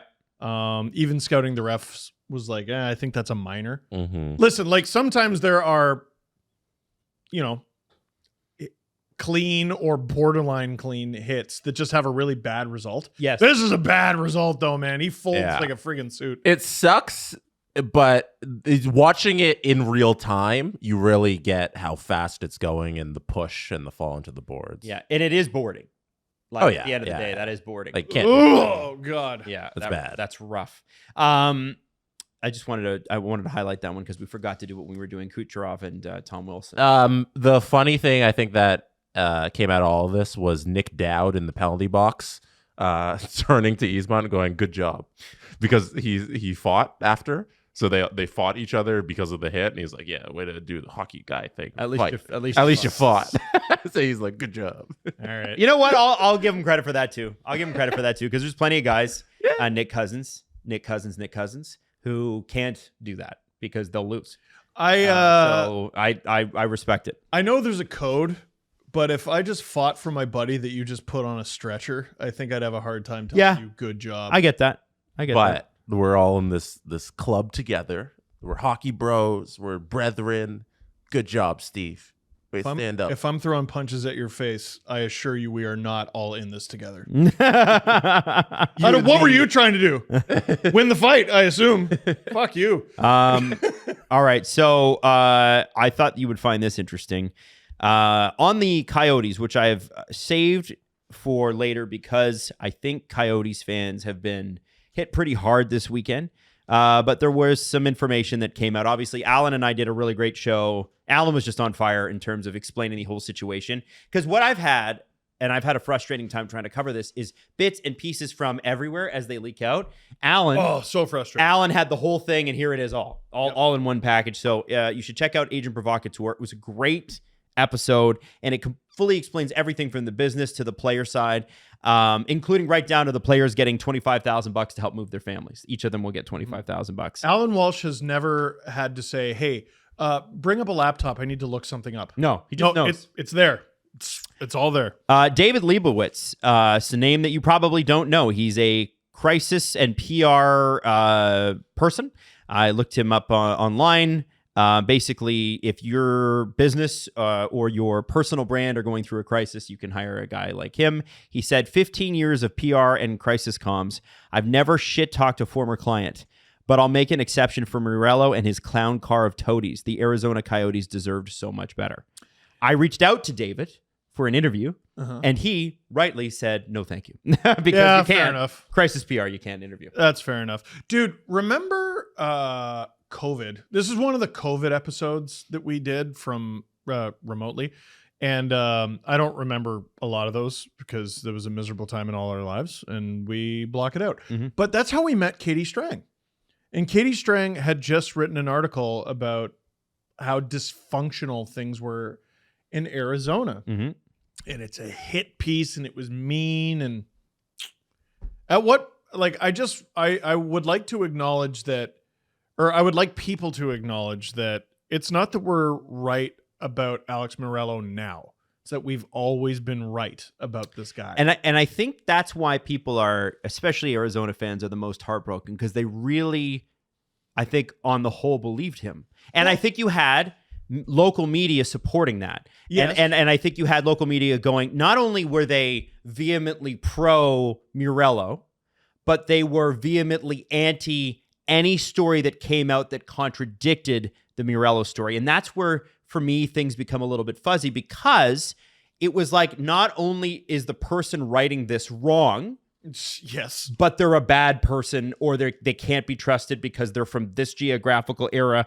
It felt like a little bit, and I get why you want to make an us versus them climate, but to say that this was responsibly reported on, I think is false, incorrect. And I think a lot of fans, because fan is short for fanatic, if you're a fan and you desperately want your team to stay, well, you're going to be like, well, I'm going to believe the guys who are closest into the team. I think Canadians, created their Frankenstein monster. I think the reason a lot of Coyotes fans rejected a lot of the criticism of the Coyotes is they had been facing unfair criticism, from me included, for years. You never criticized Coyotes fans. No, but no. I used to. I am now of the opinion that hockey will work in Arizona. It is a hockey place, and the NHL has not done a good enough job there. I used to be part of the gatekeeping little bit that was like, no, it's the desert. Fans don't like hockey there. What are we doing? Just get the team out of there, right? I've changed my tone on that. I like to think years and years ago. Yes, I walk off the set when they talk about the friggin' arena thing. I don't want to talk about a land auction. That's not why I got into this. And holy shit. Are we going to do this every time? The amount of times we've had to talk about city council meetings and elections with this team. Ugh. That's not why anybody got into this. I understand fans' skepticism. And even today, people are being dicks about it, and they're punching Coyotes fans while they're down. But the reason Coyotes fans didn't trust, negative information about their team, I think is, one, they've been facing unfair criticism for a very long time, and number two, they wanted to believe this was finally the ship righting. And I have to say, we've covered this directly on this show for 11 years. From the outside, you have to understand, if you're a Coyotes fan, that this always looked fishy. From a non-fan perspective, because I am not a Coyotes fan, I'm clearly a Leafs fan, this guy, this plan that kept changing, the Katie Strang article that you mentioned, you're right, and everything else that filtered out through over the years always felt fishy. And I think that's part of the disconnect is Coyotes fans were like, wait a second, 2 weeks ago, a week ago, we got a sizzle reel of what this complex is all going to look like. And now you're leaving? Yes. And you have to understand, from our perspective, we all kind of thought that's where this was going to go. And we hoped, and we said this multiple times, that we were wrong. Hope that we were wrong. But it from the outside, 31 other team fan bases were like, we're wishing the best for the fans here, but I don't believe it. And when it came to the on-ice product, we're like, hey, you know what? They bought this summer. They still have all these draft picks. They got this guy. They got that guy. And then trade deadline rolls around and you see where their priorities really are. Well, and you I need a building. And I think, I think at the end of the day, listen, people tried to sell us on the fact that Mullet Arena wasn't that bad. You have Rasmus Andersson coming out and saying, no, this is not a... Rasmus Andersson? From the Flames. This is not an NHL rink. And and he said, I have to be polite about this. It's not an NHL rink. I couldn't believe the pushback.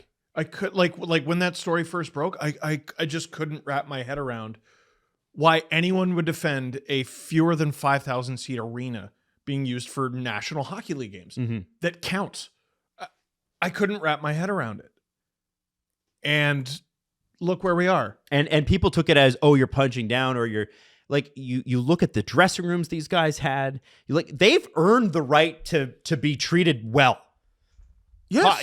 These are premier athletes, and they should have premier facilities. And the NHL has finally taken the right move here and moved on. For now, I'm with you. Arizona's going to be a great hockey market, and the young Kachinas program and the Coyotes junior program, all really good. The Tucson Roadrunners are still owned by the Murello family. But my question is this right now. Coyotes fans are pissed with the Murello family, and they should be. But the NHL has given them the keys. So 5 years from now, or anytime within the next 5 years, that building is built.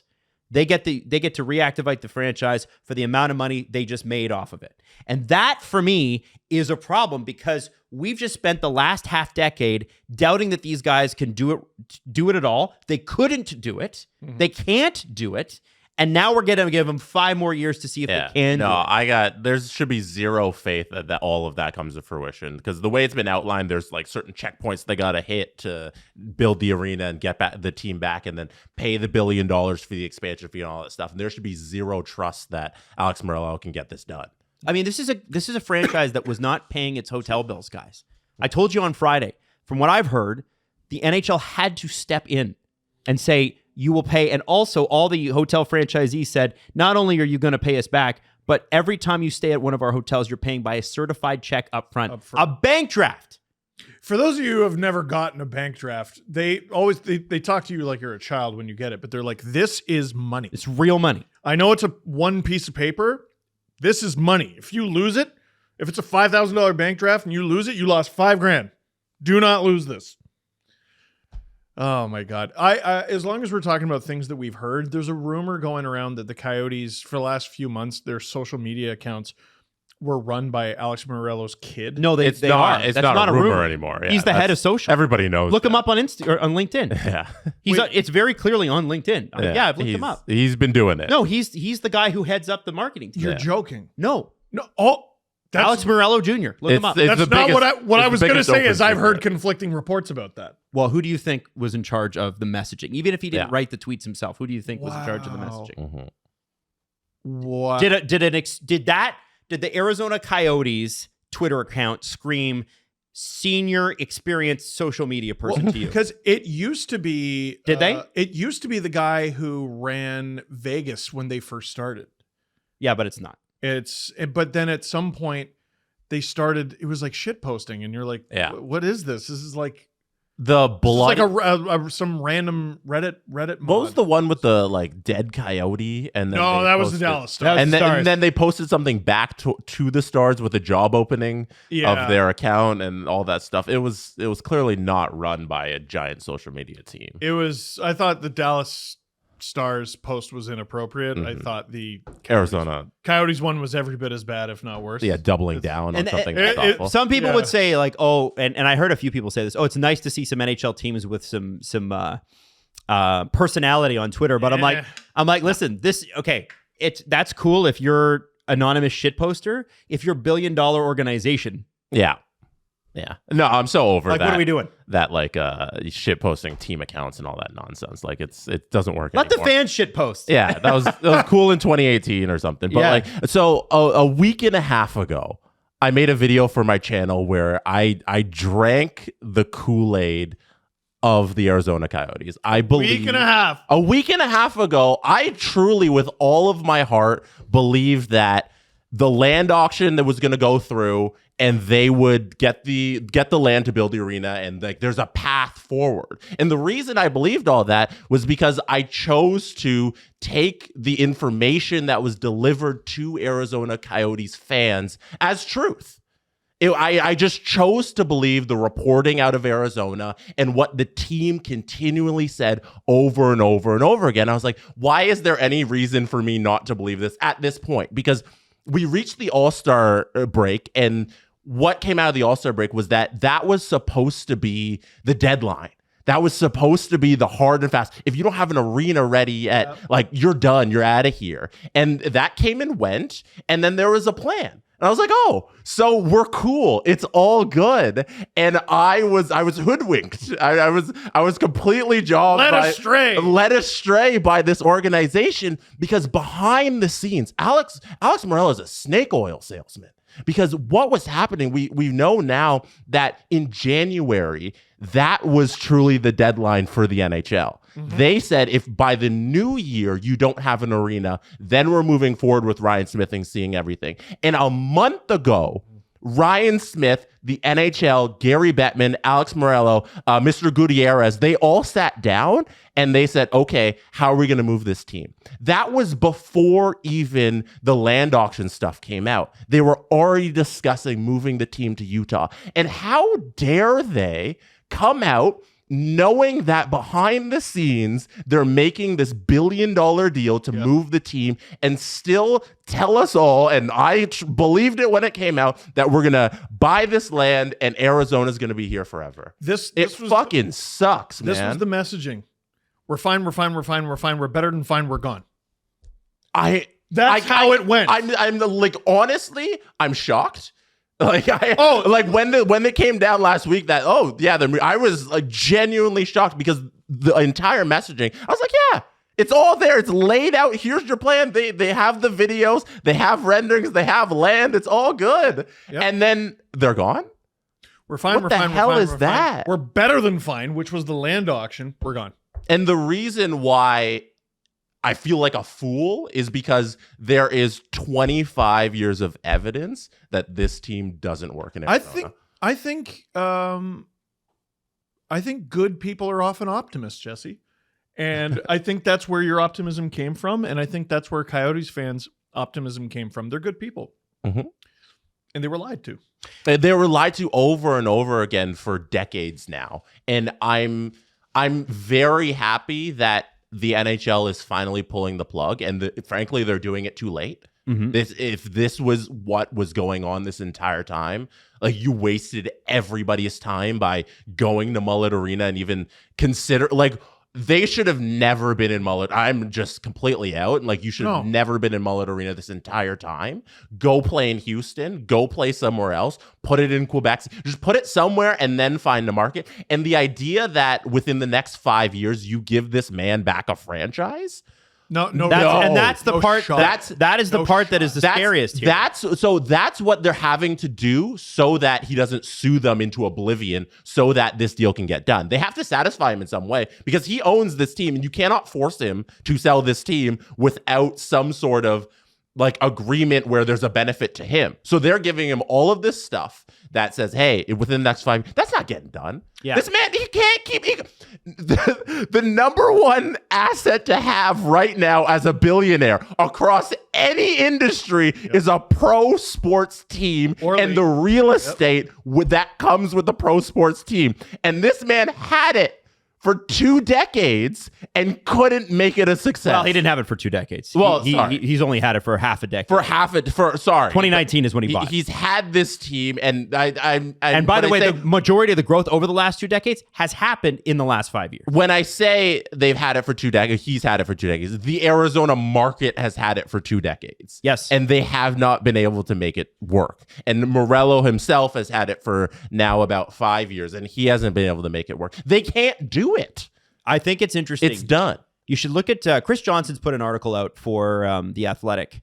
Matt Dumba, when he was in Toronto, CJ talked to him, and he called playing in Arizona mental warfare. Here's the first few lines. Sounds nice. About a month ago, NHL Commissioner Gary Bettman and his deputy Bill Daly paid a visit to the Arizona Coyotes owner Alex Morello to broach the subject of relocation. The initial reception wasn't warm, according to a league source, as in Morello wasn't warm. Morello, who has owned the franchise since 2019, was focused on winning a land auction North Phoenix to solve the long-standing problem. And I'm going to skip ahead. But as a part of that conversation with the NHL commissioner and deputy commissioner, Murello was asked a question that ultimately set the wheels in motion on a deal that is expected to see the Coyotes players and hockey operations staff move to Salt Lake City by the end of this week. Can you say with any certainty when a permanent arena will be completed to replace the temporary facilities at Mullet?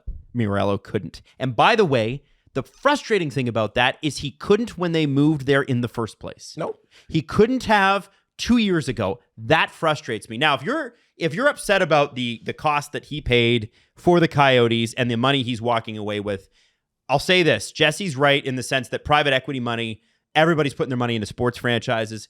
They are gaining a lot of just straight up asset value. It's not about making money year to year anymore. It's just about the growth of the asset. You can lose money every year and still come out profitable, which is crazy. It's better when they lose money because all of that's a tax write. Yeah, they're not paying taxes. Yeah. And the more they spend and the more they lose is actually beneficial, and their assets still gaining in value. Why does anyone pay tax? When people, why do regular people holy shit? Because we're regular people, we have no power. Yeah. When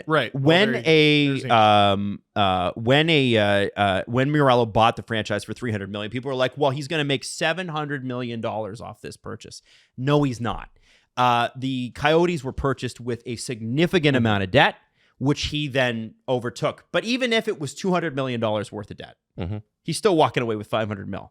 And I don't think for a second that this guy's following through on this. And he can quote me and use me in your sizzle reel. He's got a clean 500, 400 even if it's $300 million debt.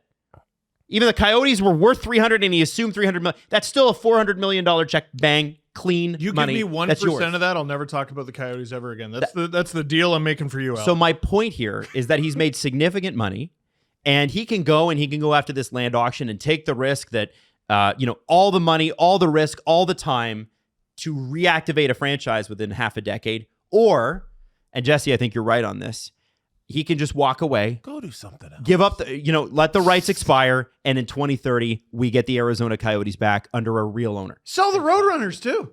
Well, I'm sure that's what he would do. He would sell them to the next whoever. There's some more fun, Cooper. Right now, there's a bunch of logistics that are like they're lawyering up to figure out like what goes on with that AHL franchise because they need one. But Morello's going to maintain those rights and do. And they're moving to Mullet, by the way. Yeah, so that's the idea that they move them to Mullet because they still have a lease in Mullet. So then we get a team in there, and so Tucson will not. Tuscany goes to Arizona. Tuscany. Yeah. Tucson will not have likely a team next year. So Tucson's losing a team too. Yeah. Yeah. And they are a really well-attended team.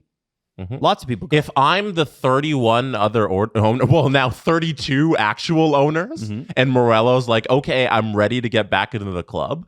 In the next 5 years, my whole thing is figuring out how that doesn't happen. There's no shot. Screw this man doesn't deserve an NHL franchise. And if I'm a fan of the Arizona Coyotes right now, I don't want him owning my team. Yeah. No. Are you kidding me? Every time I buy a shirt, a ticket, a hot dog, anything, I'm giving you money.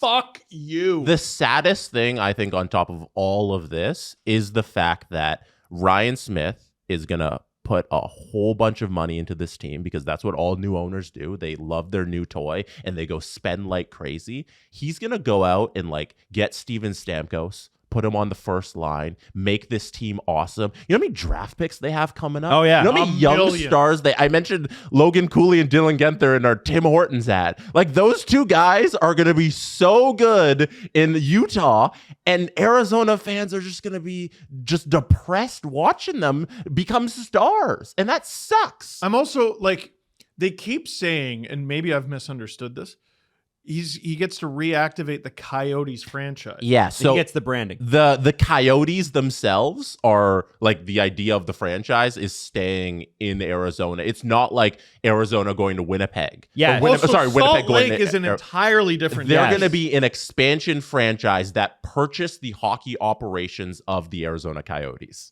So their expansion, even though the number of teams is staying the same. Yes, because so the NHL is technically retracting. So no, the NHL is making one team inactive and expanding to one. So one is minus one. So they're staying even. One is minus, one is plus.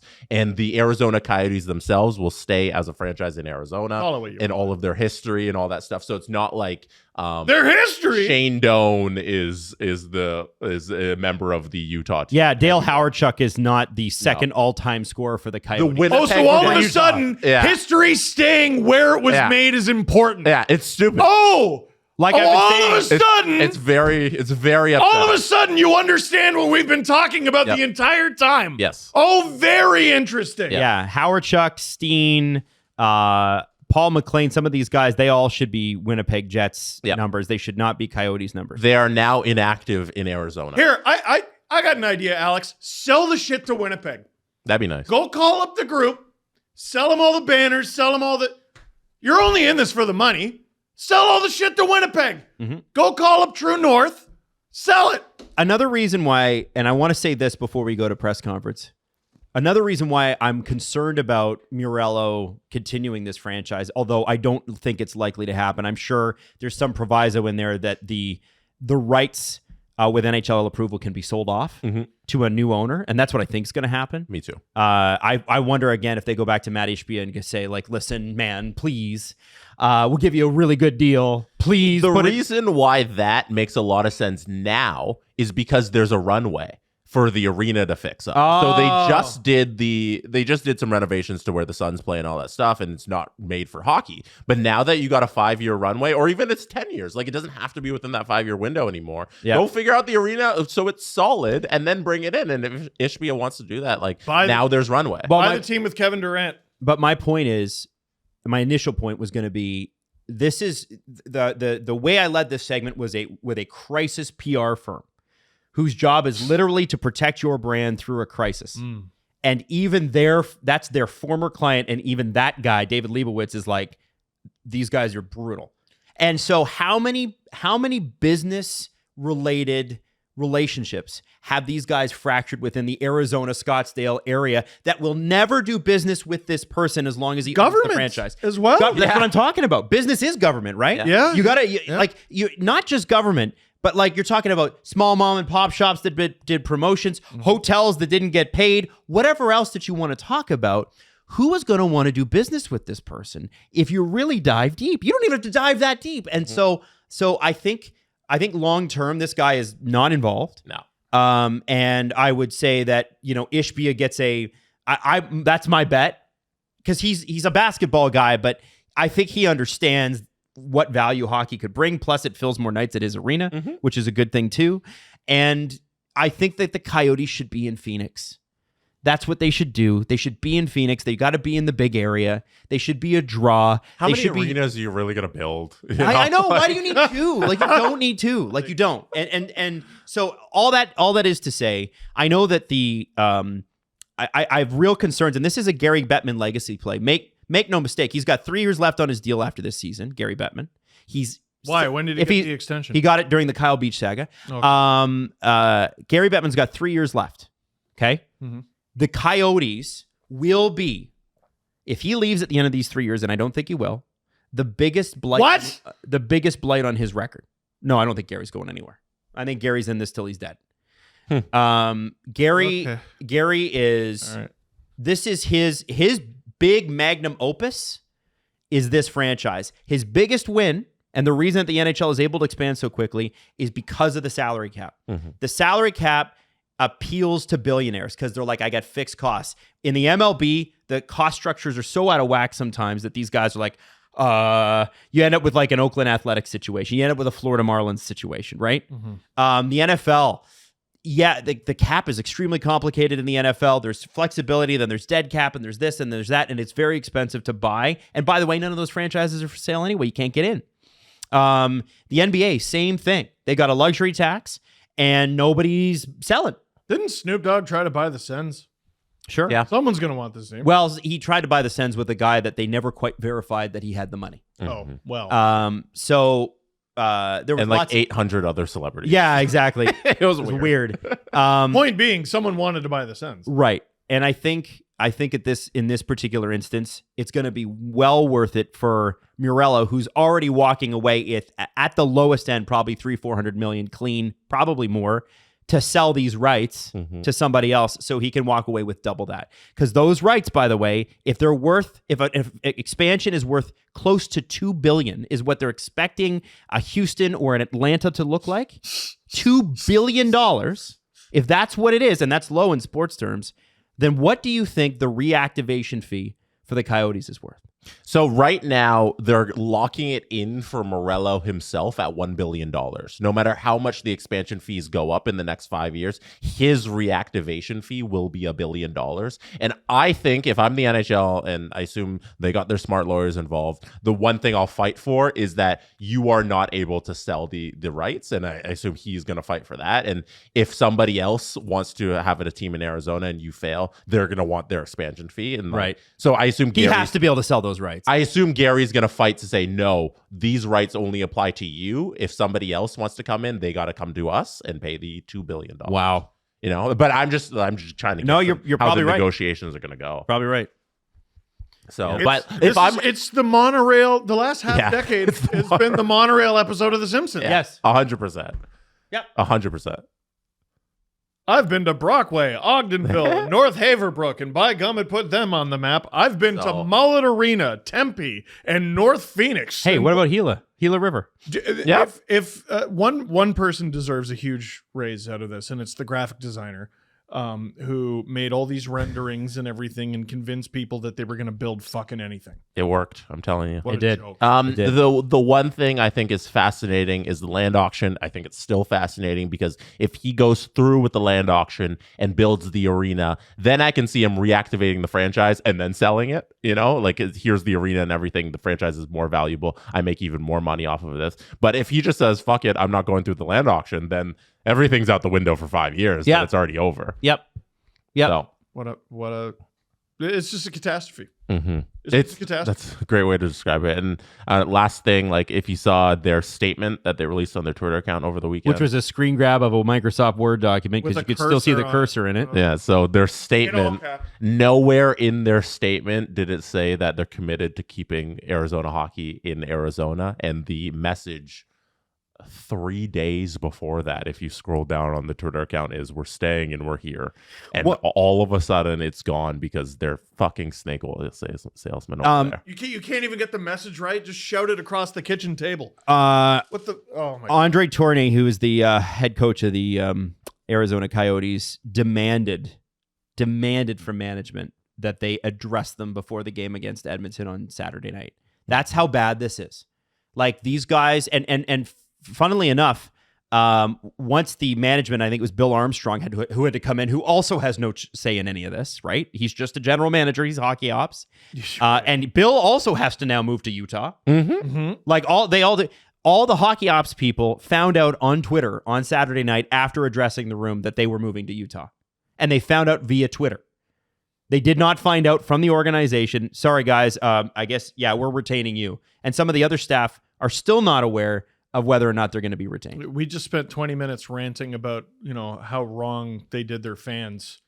Dude, the team. Yeah. Now, if I were going to work for Smith Entertainment Group, I'd be excited. Yeah, especially if I'm a longtime Coyotes worker. It's like, this is going to be so much better. We don't know though what amount of the hockey operations that Ryan Smith is just going to pick up. Yep. Like if you work in marketing or sales for the local, the Could Arizona about your luck. Coyotes, and you're just a local salesman that does team sales for the rink boards, you don't know if he's going to retain you to pick you up and move to Utah, Nope. or if you even want to do Yeah. that. Like it's tough. There's so many people involved here. Like this is the thing. Adam, I think you're right to be optimistic about Ryan Smith as an owner. And, if you're willing to move, you should be excited. What if I'm not? Mm-hmm. Okay, he's a great owner, but he's over there. I live here. Oh, yeah. There's going to be lots of people who are out of work. My kids are in school in Arizona. I'm Yeah. not taking them out. I gotta find a new job. Or I'm in sales and my relationships are Arizona only. Exactly. What use could I possibly be Or in Ryan Salt Lake? Smith says, no, I'm going to build my own just hockey department. Which and of course, if you combine, he's already got the relationships because of the Jazz. he owns the Utah Jazz. I hope the Coyotes players rent. Oh, yeah. I think I mean, like Dumba, right? You probably rent out your place if you own it. I guess. To be honest, like I think the least concerning for like everybody in this whole thing is the players. Because I think they're used to moving and all this stuff. It's like you got traded, and they're paid well. But. They're paid well. I think and they're getting a stipend to move. Right. Yep. My mind goes to the staff, yes, people like in marketing and sales and all that stuff, and the fans and all those people. It's also, and then eventually you get to the players, and it sucks for the players. Yeah, too. it's also lost opportunities for for people making their way up in hockey, because oftentimes if you want to work for a big club like New York or Toronto, whatever, you're starting at clubs that aren't necessarily the big clubs. And not that Smith Entertainment Group won't offer some of those things, but because they already exist as the Jazz, the Coyotes franchise will be folded into that, and a lot of those opportunities won't expand. Right? It is what it is. So tough situation. I do feel for Coyotes fans. I really, really do. And I really hope that Gary gets this Arizona thing sorted out before he ultimately retires or kicks the bucket, because frankly, it will be the thing. Salary cap, that's fine. If Gary Bettman retires and there's no hockey in Arizona, this is what he's going to be remembered for. Let's do the press conference. The Presser. SDP. The Steve Dangle Press Conference. Sorry, I just brought myself out of that dark statement by laughing at the face I felt myself making. Like, Jesus, it's so bleak. To kick off the press conference, we have 2 updates from the Toronto Maple Leafs. What do we have? Max Domi won't play Tuesday and likely out Wednesday. This is from Jonas Siegel via Sheldon Keefe. Max Domi won't play Tuesday, likely out Wednesday. Bobby McMahon out both games. Joseph Woll starting Tuesday. To be determined who starts Wednesday. Callie Yarncroke is not ready to play, uncertain for game 1. Those are Jonas Siegel updates via Sheldon Keefe. Steve Dangle. Wow. Thoughts? I thought you were trying to high five me there, and I blew it. No. Did you Tom Brady? I did. A thought onto the table. Holy shit. Well, okay. So I'm going to make some assumptions here. Mm-hmm. Max Domi will play game 1. Bobby McMahon won't. Callie Yarncroke won't. Those are my assumptions. So,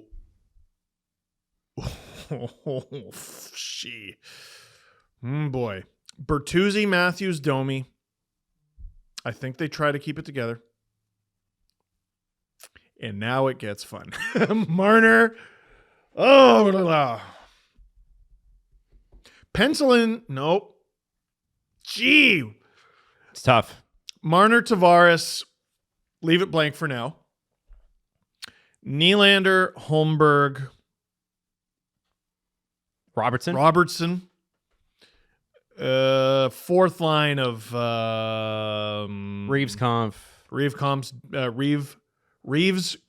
Dewar. So Nyes. I would put, Nyes I think makes the most sense. He was a real factor in the playoffs last year. He was great. He certainly was. Their playoff chances died with his injury. Yep. That's what I would do. First question comes from Jazz Jackrabbit. Jazz writes, is it just me, or is nobody talking about Patrick Kane's season? 20 goals, 26 assists for 46 points in 48 games. So many people were doubtful he could be anywhere near this level after his hip surgery, but he's defied the odds. I would say you haven't been in the right pockets of hockey Twitter or the right pockets of the hockey internet. No, he's having a stupendous year. I think part of that is the standard for him is so much higher, but you're right. Like, the thing I kept ranting about is there was no real evidence that players came back from the procedure that he got done and have a meaningful impact in the NHL. He has. He might drag this team to a playoff spot. He got an assist on the OT winner the other night to keep him alive. It's very interesting. Still feels like his career might be on borrowed time, but for the meantime, he's still incredible. Adam, do you have any thoughts on Patrick Kane? I mean, I think the big story that I keep seeing is Detroit fans going, is he going to stay here? And he's been very non-committal to that, which is interesting. And I don't know without him how they're going to replace him. like, I don't think there's an easy solve on that. For as much as he's not Patrick Kane MVP, he's still very, very good player and has brought a lot to that lineup. And I wonder, is he playing money games, or is there genuine concern that he might go somewhere else? Why would you commit if you're him? Well, because you got a good thing going in Detroit, Yeah, but if I'm him, I have the confidence that I'll have a good thing going anywhere. Well, and I think he probably wants to make more than what he's making. I think he's probably wanting to make in the 4s and 5s millions and now, right? Because if he's a player scoring at that rate, he's come back from a brutal injury. He's not $1 million player. This is a 4 or 5 at least $1 million player. Okay, well, here, let me make this real easy. What do you do? Andrei Vasilevsky wears 88, so he's going to the Panthers. You think he's going to Florida? Yeah. Okay. Is there a really good free agent available you don't want in your division? Guess what? He's going to Florida. You're going to Florida. Okay. Adam, this is a question for you. Okay. And it's from somebody named Adam. Adam P. Man on our Discord. That's what Leo calls you, by the way. P-Man? Yeah. Adam P. Man. Adam says the playoffs should be expanded to bring in more revenue for his billionaire owner friends. That's right. 1, how would you build the playoff brackets? 2, would reducing the preseason and starting the season / playoffs earlier suffice? Yes. Or would that be way too hard on the player's body, not long enough of a break? So I think that's a really interesting point, because people are correct in saying that the season's long and so are the playoffs. What we forget is how long the preseason is and how stupid it is. The Leafs play 8 preseason games. And why do they do that? They've played more. Why do they play 8 preseason games? I assume because that's right, Steve, because they sell them out. Yep. Do you know how much it cost me to go to a preseason game 6 years ago at Ricoh Coliseum, before it was Coca-Cola Coliseum? Is that the game that Patrick Marleau played? I have no idea. And we all sat there going, "Why?" No, I wasn't there in Ricoh Coliseum. I wasn't there with you. Oh, I was there. How much, Adam? $100. Holy shit! For how many tickets? $100 per ticket. Holy shit! Now, not only You're a dumbass for doing that. I know, but what I was like, I was in my late 20s, whatever. What? I don't care. I was like, I have $100. I'm going to a game. Oh my God. And that was really stupid. But you know what? There's lots of people just like me who are so dying to see the Leafs in person that you're like, you know what? Fuck it. I'm doing it because I can't afford a regular season game. Here's what you do. The Leafs, the reason they play 8 is not to sort out their lineup. They know what their lineup is like 2 weeks in. They're doing it so that they get 4 extra home games that are sold out, and their opponents, who they go play the back-to-backs with, the Ottawas, the Montreals, who else? Sometimes Pittsburgh's in the rookie tournament. Whoever they play Buffalo. in the preseason, they also get a sellout because of the Leafs. So there's a business case to be made for this. And so what I would say is start the NHL October 1st. Start training camp September 1st, or whatever the first day after Labor Day is, okay? And you get four preseason games, so it matters. 4, okay? Then you start the playoffs April 1st. Yeah, man. And like we'd be 2 weeks in right now. And here's what you do, okay? The good teams, the top 16, they're in. You add 2 teams in the East, 2 teams in the West, and they get the spotlight for a week. And they game play 7. They play a best of 5. Fuck that. It's game 7. Starts at game 7. Starts at game 7. Actually, I don't know if you could do that mathematically. You'd have to do 24. So you'd have to do 2 separate, you'd have to do 2 East, 2 West, 2 series. And I think you do best of 5, the way that the first round in the NHL used to be. The first round in the NHL, if you've done your homework, used to be best of 5. And so everybody else gets a bye. Here's what kills me about the NHL system currently. We call these teams wild card teams. What's wild about them? What's wild card about them? They play the same. They're the 7th and the 8th seeds. There's nothing wild about that card. It's just non-division. There's no card. Yeah. There's nothing wild. Non-division is not wild. Wild is going, here you go, best of 3.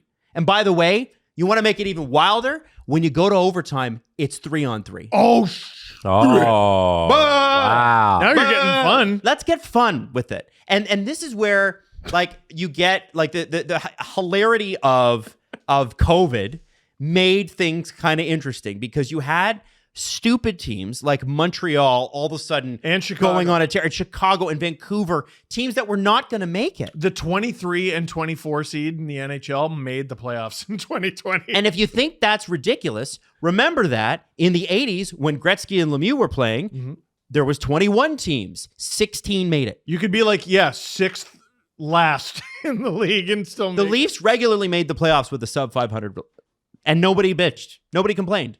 I think if you're going to use the wild card thing, make it a wild card. Make it something that's like, holy shit, somebody just threw a joker. one of one. I think one of one. None of this best of 5 crap. One game. One game would be sick. I like that. I like that.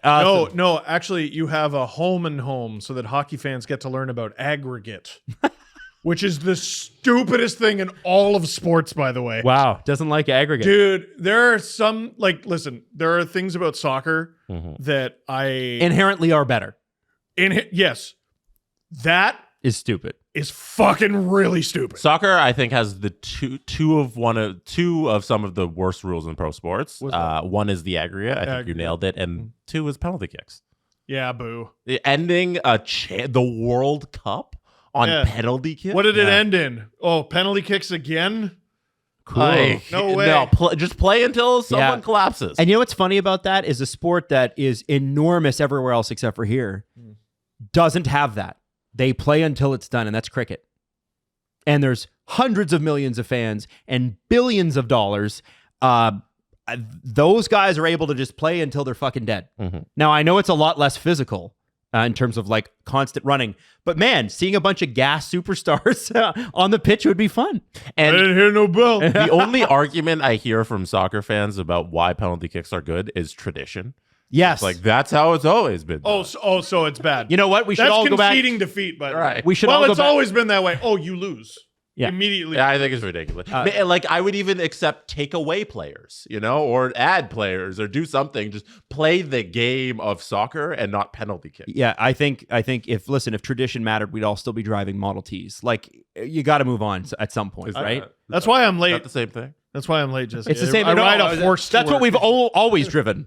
So we must continue to drive it. What other questions do we have? Are we wrapping? I think that's it. All right, let's wrap it up. Last thing. No. Happy birthday, Adam. Adam thank Wild's birthday was on Saturday. I hope you had a fantastic Saturday, Adam Wild. Thank you, Jess. I'm disappointed Matthews couldn't score 70 for your birthday. But I got the sex number.